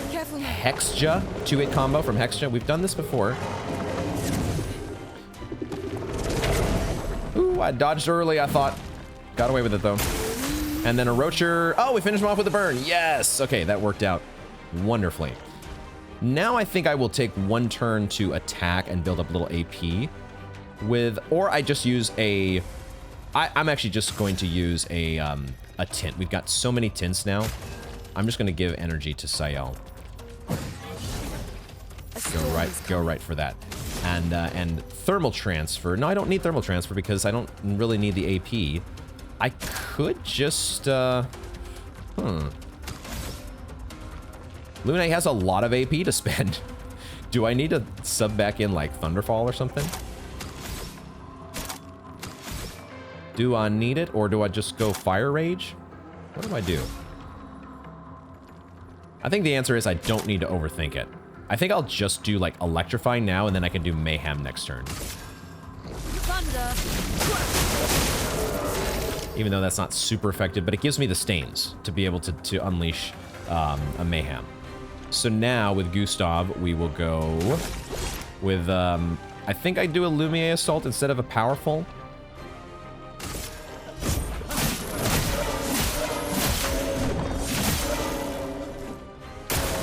Take your shot. And Hexa goes for some shields. Okay. Well.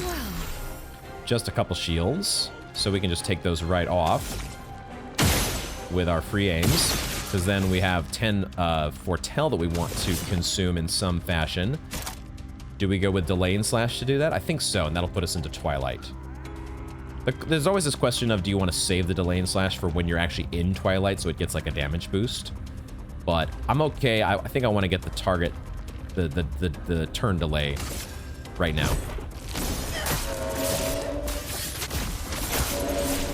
And also it's a good amount of damage. Because that actually did scoot Gustav up, I think. Gustav was going to have to wait until after Hexa had another attack. So I like that. So now we use Mayhem.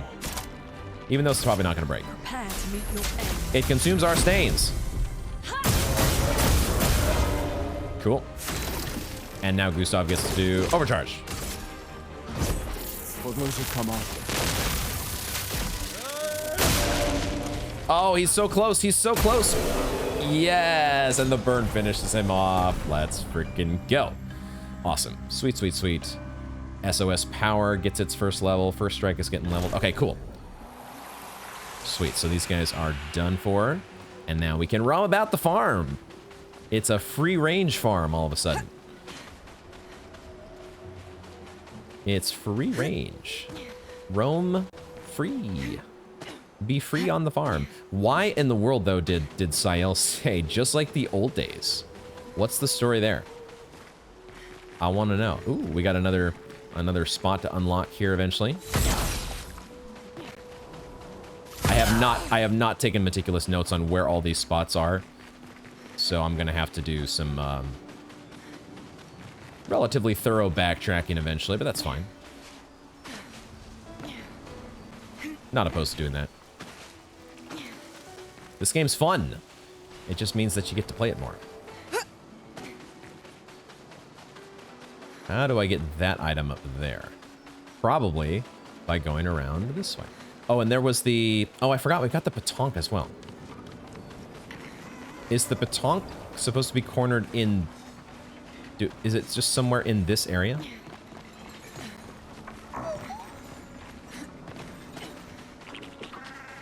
Is the platform just back here where we get the petanque? It doesn't look like it. Although maybe it's up this way. Did we come here? We have not explored here yet. But it also doesn't look like there's a petanque platform. I don't know. It's probably very obvious out in the open somewhere, and I just haven't seen it yet. Because it's hard to get your brain to take in all the information that it's supposed to. There was at least a paint cage, though, here somewhere, wasn't there? On this side? Where was that at? A paint lock.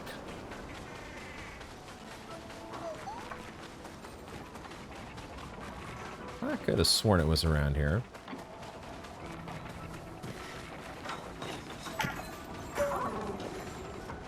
Ah, there's one up here. But was this the one that I saw? Maybe it was. There's one more we need. Uno mas. Trying to find a paint cage lock and also a petanque platform. Which will happen? Which will materialize first?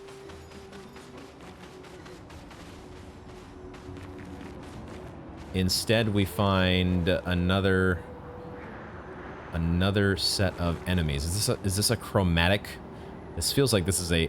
Well, it could be a chromatic version, or it could be a friendly version, because it's kind of white, and we might actually be able to talk to that Nevron.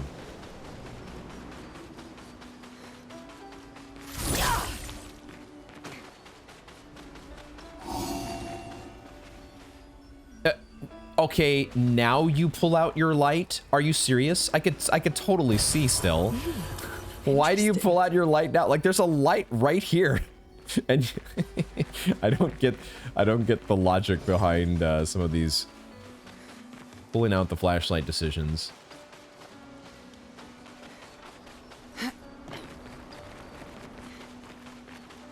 Okay, so we've got this path over here that I suppose I will check out first, even though I can't find this other paint lock just yet. It's... And also the petanque platform is eluding me. But maybe they are, you know, hiding farther away than they are normally. So maybe it is back over here. Let's take out this guy. Is it a group of flying enemies? There is a blood cultist in the middle. Because so right now the blood cultist has no shields. If we then take the time to hit this guy, that does not give her a shield, but I'm guessing hitting one of these flying orbs will. Let me see if I can time this to where... That does give her 2 shields. I think it also weakens these guys. It feels like they take more damage once you've taken away some of those floating orbs. I'll do another one here. gives her 2 more shields. But now, maybe can get this guy. Maybe can get this guy killed. How do I hit? Can I hit both him and?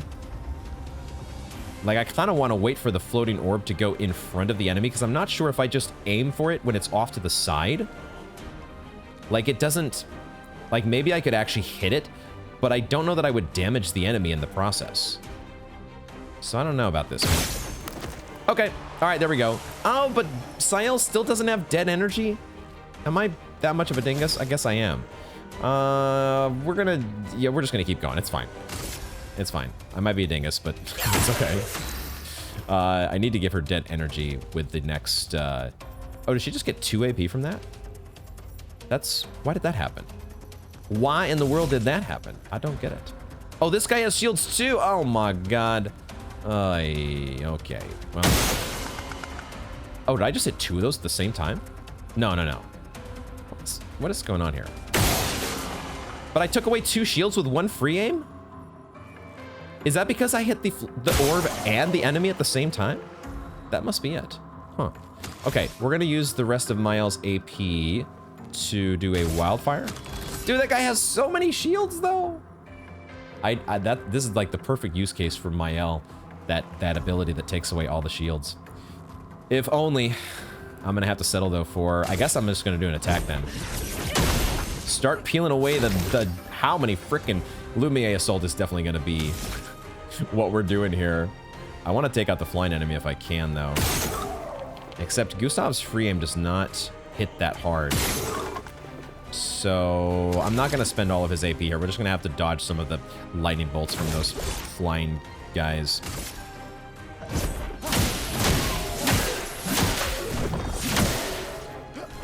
Okay, dark projectiles.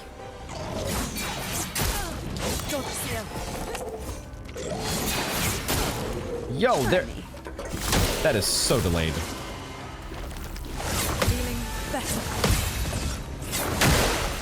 That is such a delay on those frickin' dark bolts, lightning bolts, frickin' whatever. All right, this guy still has shields. Can we finish you off? Thank you. Now, I still kind of need to use free aims to deal with this business. I'm just gonna take off the last one with an attack. All right, the shields are out of here. Good lord. I'm gonna take. I don't really need to heal. This enemy is not that strong. Let's just get back into doing wildfire.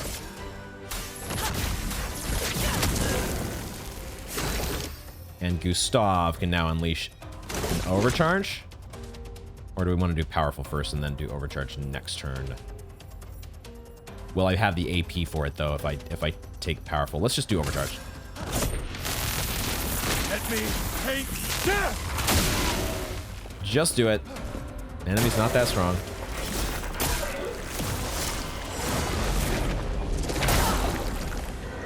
I thought I could parry it. I decided to go for a parry. That was not the right move. Now we've got frickin' shields to work through again. I hate this frickin' enemy. I kind of need to get, Sael back. We're gonna use some free aims here. We're gonna use, does she get a turn if I revive her? I'm gonna take the risk. I don't want to use all of Lune's AP. Let's just revive. Sael does get a turn. Okay, cool. So that means that Gustav could do just an attack here.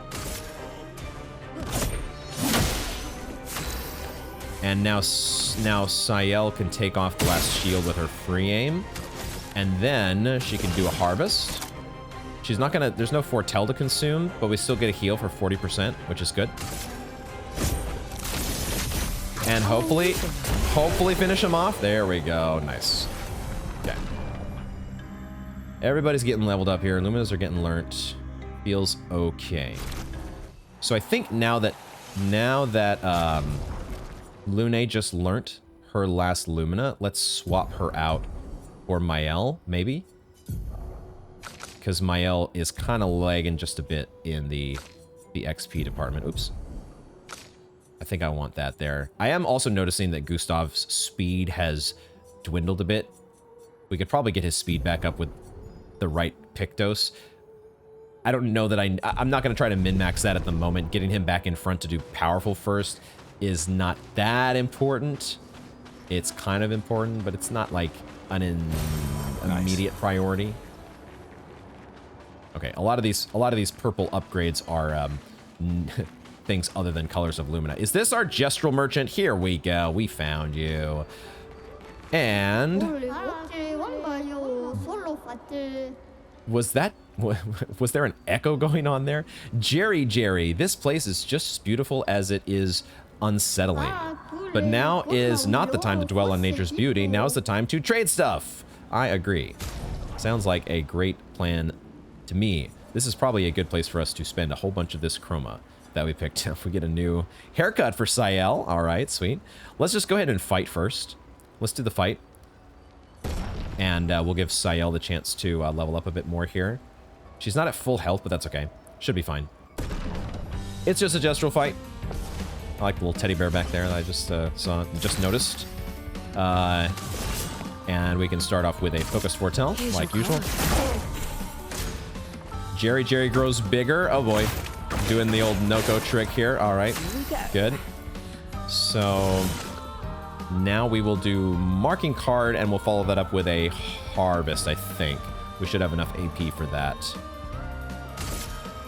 The only thing is, it might be better just to start the Harvest now, put ourselves into Twilight, and then we can do like a Marking Card or something when we're actually in Twilight. Hopefully we'll get some parries, though, that will help us generate AP. I'm gonna do the Harvest now.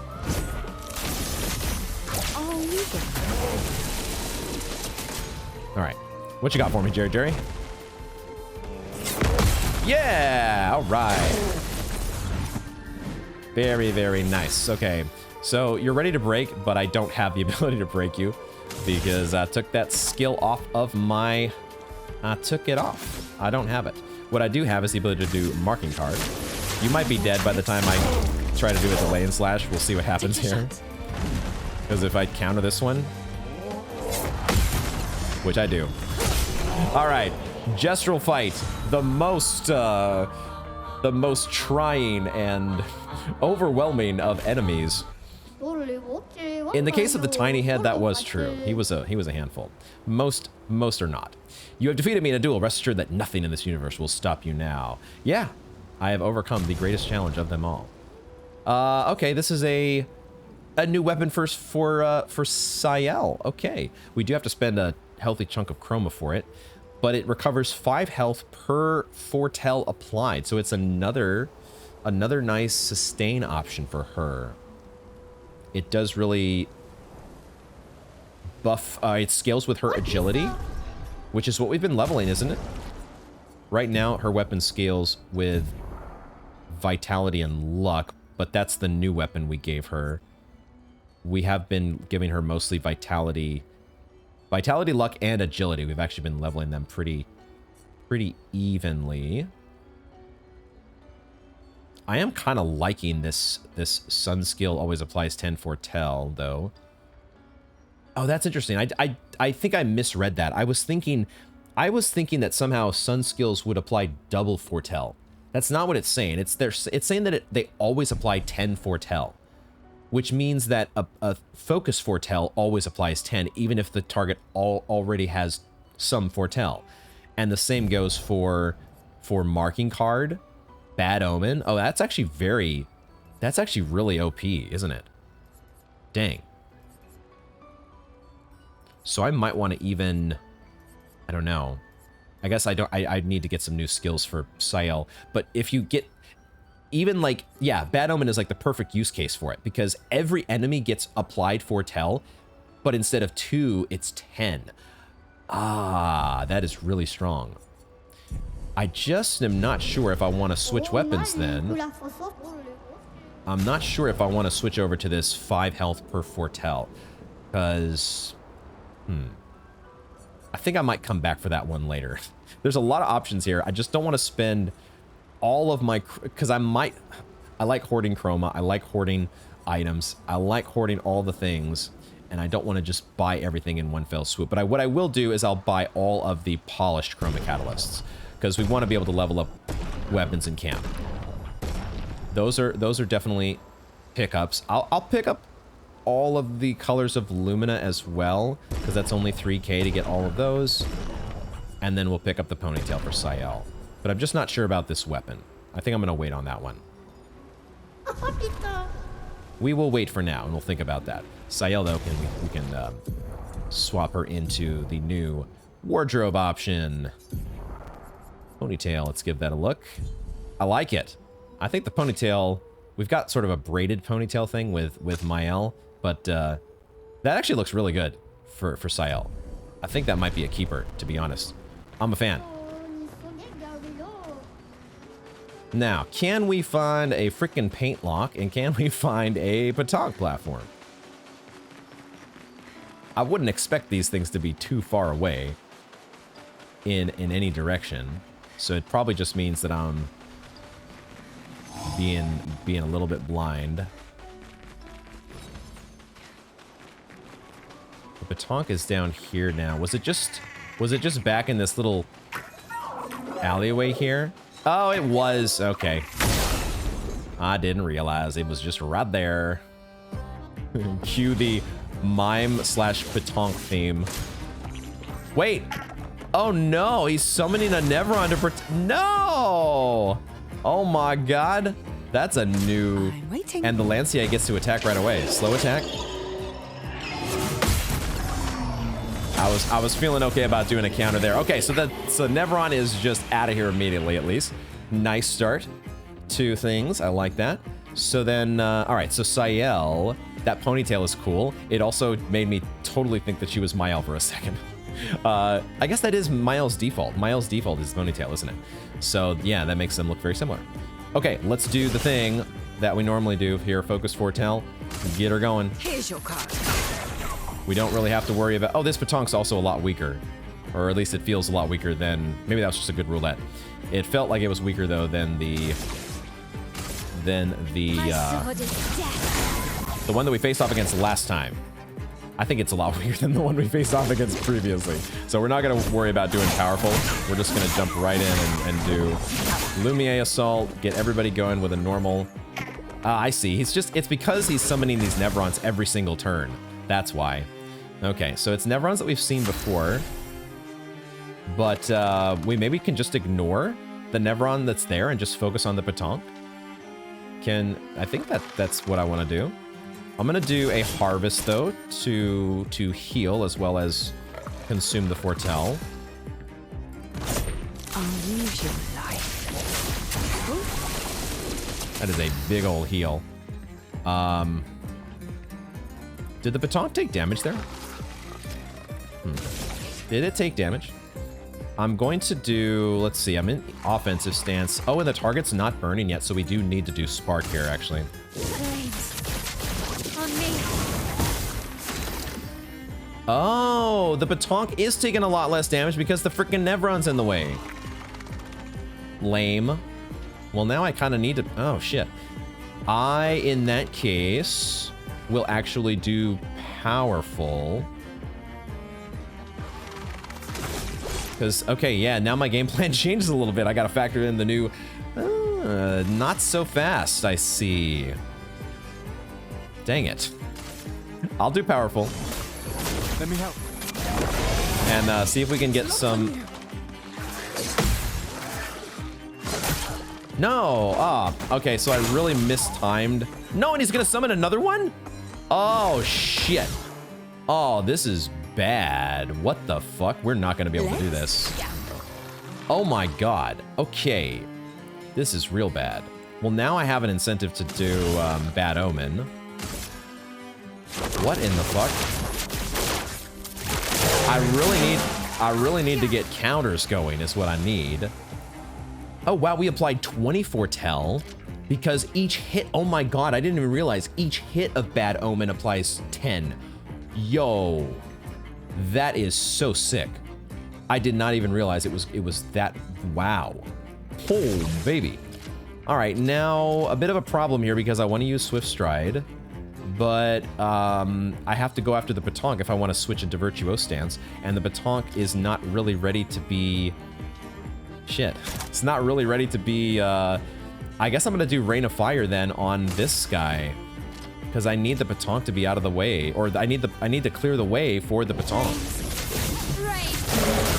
so that I can deal damage to it. Ah, but that didn't even kill it.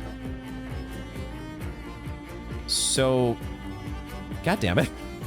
I guess I'm gonna do an attack with Gustav, because the burn should finish off the other enemy, or the attack just finishes him off. Okay, now we pull out the big damage here with Delay and Slash, and maybe that helps us slow down the Pétanque from escaping. And it consumes a bunch of Foretell. Maybe it even kills the Pétanque. Let's do it. Okay. Okay, all right. I got a little worried there because I was like, oh, this is a new gimmick that I don't know if we're going to have time to kill this thing. But once you clear out the guards, he's actually very, very weak. We got 5 Chroma Catalysts out of that? Okay, we're going to be doing some weapon upgrading. Let's go. Oh, and we got a recoat as well. We got a recoat and some more colors of Lumina. Awesome. Awesome. I think I might be using one of those recoats not too far down the road, because I'm wondering if I want to go a little bit of a different direction with Lune and just make her a little bit more of a dedicated cleric. Like, she's, I don't know, not the wildfire, but whatever the ability is that we unlocked most recently, her the fire rage that goes over several turns and just keeps going. I kind of am not super impressed by it. It doesn't feel like it really ramps up the damage that strongly. And or if it does, it takes really a long time. It takes several turns for it to really get going and kick into gear. And during that time, you don't get to, you don't get to utilize other things that Lune wants to do, which is healing.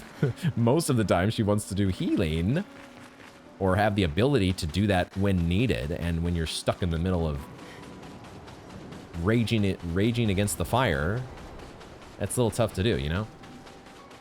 So I'm wondering if we might recoat Lune and maybe steer her more in a healer direction, or even maybe experiment with the earth side of her tree, her skill tree. We'll think about it. I really don't know where this other paint lock is, though. I'm not seeing it right now. Unless it really is just much farther ahead. But I mean, the pattern so far has been that the paint locks are just in the general vicinity. And I just feel like I'm being a dingus and completely missing a very... what's gonna feel like a very obvious, in retrospect, paint lock. At the same time, if I'm not seeing it, I'm not seeing it. And I think that's where I'm at here. It might be... I thought for a second that the floating light up here was the paint lock, because it had some weird texturing effects that were going on as it was spinning around. But unless it's... oh, I see it. I see it. Okay, I just... I needed to, like, be on the verge of admitting defeat to say to my brain, like, okay, don't worry about it anymore. Because as soon as I told my brain not to worry about it, the brain was like, oh wait, I see it. Don't stress. Don't stress over it. And you will see it. Nice. Oh, Mael gets a new weapon. Dunum. Mael. What is this here? Dunum. In defensive stance, gaining AP also gives 1 AP to allies. Very different scaling from what we're doing right now, defense and agility. So I don't want to make the switch right now, but I like that skill. Later on, if she's stanceless, base attack switches to defensive stance. She gives her allies AP. That's sick. But she does have to be in defensive stance. That might be a weapon that wants to play... There's that, like, Ijid playstyle where Mael kind of focuses on being like a lightning rod for all the damage, the incoming damage. We want to go this way, I think, now. Let me just check over here one more time, make sure I didn't remind myself where this path leads, but I think this was a dead end that we explored. Yeah, just it's going to unlock eventually whenever we get the ability that opens those up. I'm assuming that's a thing, because those stand out too much. They have to be something that's going to unlock down the road. But for now, we move across to see what this this paler shade of... I don't remember what the enemy's called. The paler shade of Nevron. They're all just Nevrons, right? That's all you gotta remember. They're all just Nevrons. Don't worry about anything else. Can you please not go that way? How do I get off? Oh my god. What? I was like pressing... I thought I'd just keep pressing to the left. I had to press down. Okay. I don't think this thing is going to attack us. Yeah, we actually talked to it. Hexa. Abandoned and incomplete. Entrapped in stone. Quite the situation I'm in, right? Yeah, I guess indeed. Zael is stunned. If you don't say something in the next few seconds, I shall knock myself to sleep. Okay. No. How did this happen? Good night, then. Be super cheeky about it. Yes. Just, yeah. Knock yourself out. How did this happen? I do not exactly know. But I can certainly guess. It has to do with the mistress. Perhaps you could tell us a little bit more? Oh, you want to know more? Just a moment. I'm wondering what I could ask in exchange. You're not really in a position of power here. A poor threat, sadly. In my weakened, incomplete state, anything could kill me at this point. The others, they possess shiny, shimmering rocks, glistening on their back. Why I lack the same luster, I do not know, but it maddens me. Did the Paintress just forget to paint them? Fully? We could potentially help you with that. Could we? I hope you can. The cavern might be your best bet if you could find 3 of these lustrous rocks. Oh, I will be magnificent. Alright, so similar to the other Nevrons, the Nevrons of a paler shade need a little bit of help finding out, I guess in the nearby cave over here, we would get the item that they need to, in order to restore themselves. This looks like a chromatic Nevron down here. Oh, and I see. The chromatic Nevron is hidden behind that destructible rock that we're going to be able to move out of the way eventually. I was thinking, how do we get down to you? But no, that's where the rock is. So we can't fight this guy until we learn how to get beyond those rocks. So for now, we're just trying to do another retrieval quest for a poor Nevron in need. So we bust out our light because it's time to check out a cave. All right. I think we're okay to not rest here, just in case there's a reason we want to not respawn the enemies from the previous areas.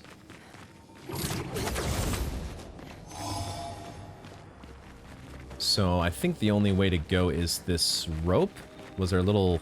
I thought there might have been a little crevice back there. We take the rope. We go down. Down, down, down, down. Ooh, whoa, way down. Dude, I like how this... I like the lighting in this cave. Very cool. Love the atmosphere here. Hopefully... Oh, we got this... We got a few groups of enemies. Let's get this guy first. Oh, and there was a blood cultist as well. Something tells me you all are going to be teaming up. Teaming up together. One big group. Okay, cool. So, man, the fact that the bad omen stacks up 20 foretell on you all is just so cool. So I just do one free hit or one free aim hit, and then the 2 hits of foretell should take off the other shields. Because the damage I don't care about nearly as much as the fact that it applies the foretell, right?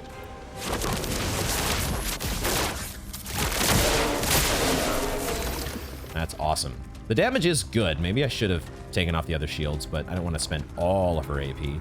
Do we get powerful going here? Powerful? I think. Give everybody powerful with Gustav. And then my L will try to finish off this guy, right? And she might be able to... I think she has dead energy. Let's see how much her free aim does. Oh, he's actually resistant to fire. Never mind that plan. So we need to do a... does Rain of Fire hit everybody? That's still a single target ability. She really doesn't have any multi-target abilities. So I guess we just do degagement. Well, but he's weak, or he's resistant to fire. We don't really have anything that's not a fire ability, though, unless I just do a regular attack. But that also does fire damage, right? So I guess we're going to have to try to survive a turn from that guy. Oh, okay, but that just did a lot more damage. 2-hit combo.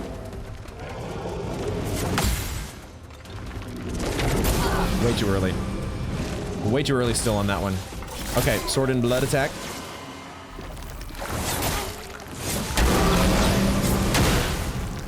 Did I not counter any of those? Shit, I thought I could get the parry going against her, but my L bit the dust. Damn it. So what I want to do then is use a... Wait, why did I only apply 10 foretell to each of them? I thought I was getting 20. Did I still not understand how that worked? What I'm going to do is I'm going to take a free aim against you, and then I'm going to do a harvest. Heal up. I'll use your life. And get you out of here. And now we will revive Mael. Revive 10.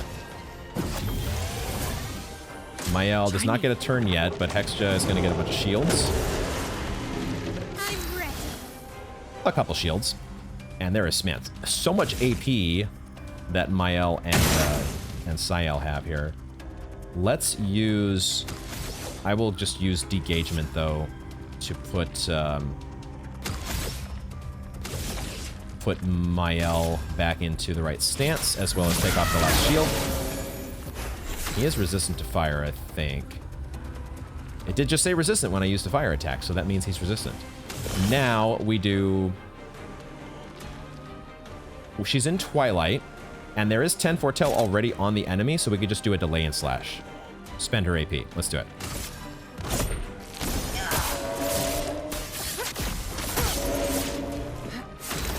Cool, and that actually did push him back 2 more, giving both Mael and Gustav an additional turn. Awesome. So now I think we use recovery with Gustav, or we could use a healing tint. I think maybe I'll use a healing tint just to get Mael a little bit healthier. We have 4 more healing tints. Let's do it. It actually pretty much tops her off, because I forgot our healing tints are upgraded. Now she's in offensive stance, so we could do Spark, or we could just do Swift Stride, because the target is already burning. Flames on me. Wait, he is weak to fire. Wait a minute. 3-hit combo and... I didn't get a single one. Fortunately, she's in defensive stance. Defensive stance for the win there. Even though I completely forgot the dodge timing on that guy. So now we're in Twilight, which means we want to attack with Focus Foretell. Here's your card. See, now that applied 20. Instead of... I thought it would apply 10. Doesn't it always apply 10? I'm getting confused as to how this weapon works for Sael. It's okay. Don't tell me. Let me see if I can figure it out. Or I won't, and I'll just keep wondering about it. And that's okay. I'm going to do another heal, though, for Mael. Gustav is on cleric duty while Lune's on vacation. And now, defensive stance. Did we... Wait, why did we not switch to Virtuose stance? I used Swift Stride before. Why did it not switch me to Virtuose stance? What am I missing? Did I not do Swift Stride? Did I already forget that I didn't do Swift Stride? I must have not done Swift Stride. And I don't know what moves I'm doing. Please survive. I don't know if I can... I should not have gone for parries. What am I thinking? I shouldn't have done it. I want to revive. Because Mael might be able to finish this guy off. So let's use another revive tint. Although, at the same time, I think I'm going to wait and use a chroma elixir. Sael will get reduced XP, but I think I'm okay just going for, like, trying to go for the overcharge, maybe, or shatter. Let's just do shatter. See if we can finish this off. Oh, no, that did not do as much as I was hoping it would do. All right, he's shielding. He's shielding, so we use a couple free aims here to get rid of the shields. And then we do... Oh, I should have done marking shot with Gustav. That's what I should have done. So my Perse could have done more damage, but it's okay. It's still Perse. It still does more than enough. Sael gets a little bit of XP, I think. But we're going to have to spend a chroma elixir to get her revived. Or we just bring in... let's go ahead and revive. It's fine. Luna can stay on the bench. Get everybody topped off here. We got 3 chroma elixirs. So now we've got that group of enemies out of the way. Was there anything hiding over here? Thought maybe I could jump there for a second. All right, we're looking for this quest item for... there is a cultist patrolling over there. We're looking for the quest item for the Pale Nevron. Sound like there were 3 of them? Is that right? There's actually a couple groups of you all hiding around here. There is a jump puzzle, though. Oh my god. There is a jump puzzle to be done. And now I'm not sure I can actually get up. Because the way... there it is. There it is. I wasn't sure it was going to climb me up. Oh, look! Another new Pictos. Another new Pictos that I get to work into my leveling up process. Oh, joy. Oh, joy, oh, joy. Oh, here's one. No! Fuck me. I thought that was an item pickup. I thought that was a quest item. There you are. That was... it had this pale color to it, and so I thought, oh, that's the quest item that we need for the new enemy. Not so much. Now, okay, how do I want to do this? Because the thing is that the enemies are going to be getting shields when I deal with this flying enemy. So maybe I don't even worry about them. Maybe I don't worry about the flying enemy for now, and I just do Bad Omen to start.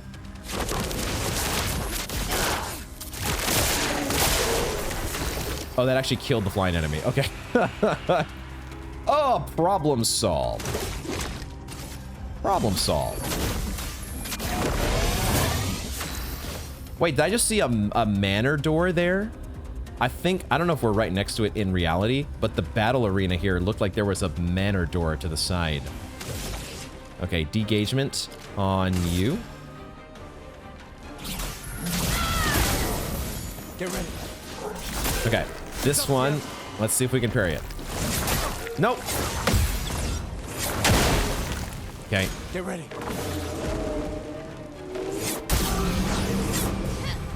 Yee! Oh my god. Okay. We're gonna have to do another heal on Mael, but that's all right. That is okay. I'm gonna do another Bad Omen though on you guys, because I think that does just fine. You all seem to love it when I do Bad Omen, because the damage just stacks up so nicely. Maybe I just go ahead and finish you off and worry about healing Mael later. Let's actually do that. Let's just finish you off. Although I could probably finish you off with Gustav. How many heals do I have?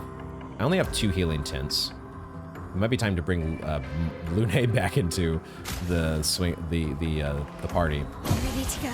I'll use a heal though, even though it loses my L stance, because we should be able to finish you off with an overcharge. What's this? Okay. Good. Done. And then Nice. another new color of Lumina. I forgot about the Pictos that we just picked up. I don't want to spend too much time because we're kind of getting to the end of things here. But I want to, let's see, Energizing Pain.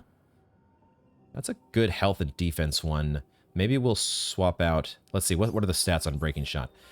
It's actually the exact same as SOS Power. So now that we've got that leveled, let's put in Breaking Shots.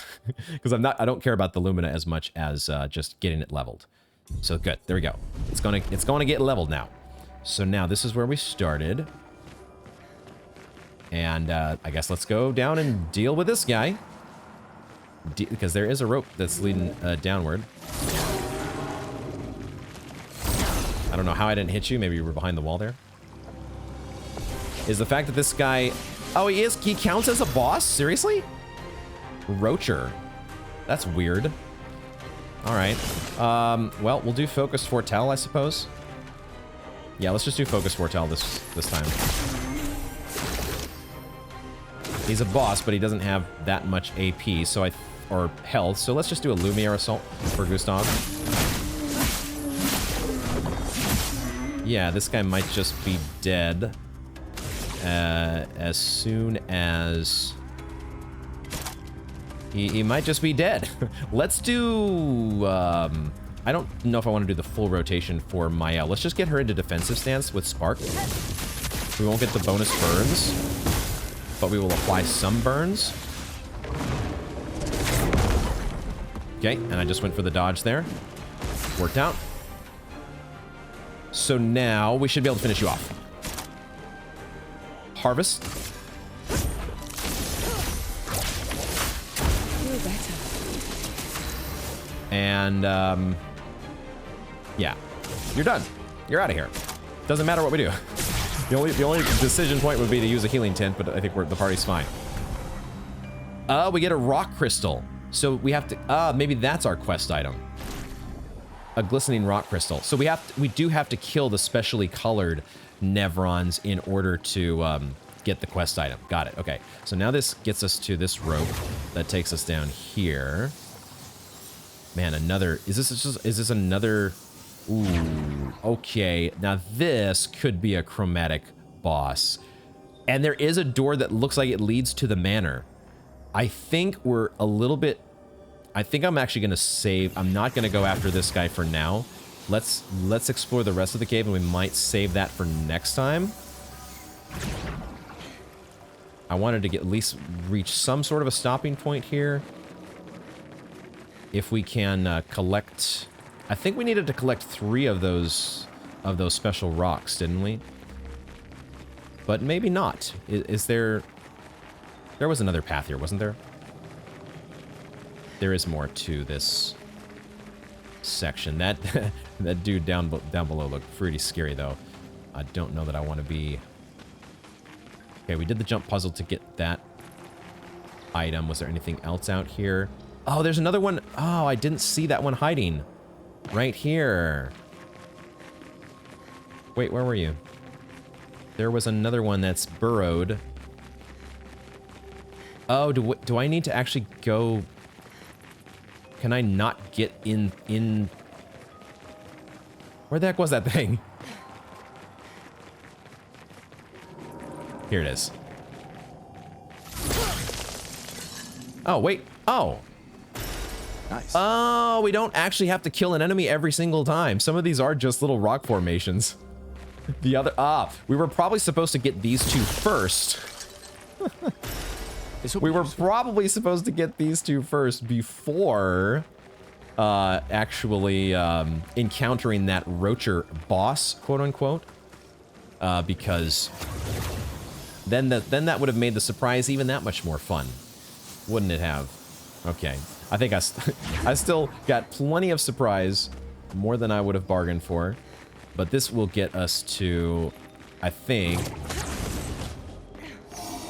progress our interaction with the pale boy outside here. Hopefully 3 is the magic number. I think he said 3. Is this what you're looking for? Oh, mistress. This luster, yes. Would you mind inserting them on my back? Oh, yeah, sure.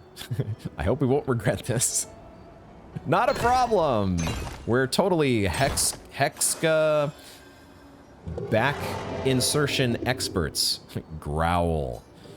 Oh, the ecstasy. Look at me. I'm perfect. Oh, yeah, he did add some, a little bit of texture to a couple of his crystals. And the end of the bargain? Of course, I have not forgotten, but surely you can let me enjoy this first? Ah, the bliss. What? What is he doing? Do I want to know? I'm not gonna. I don't even want to ask. Just don't question it. Lovely. Auto shell. Apply shell for 3 turns on battle start and 410 health. Okay, that's a nice little health stat stick. What else you got for me? Shiny, shimmering, glistening. Exactly how I wanted it. Yeah, tell me more about your mistress.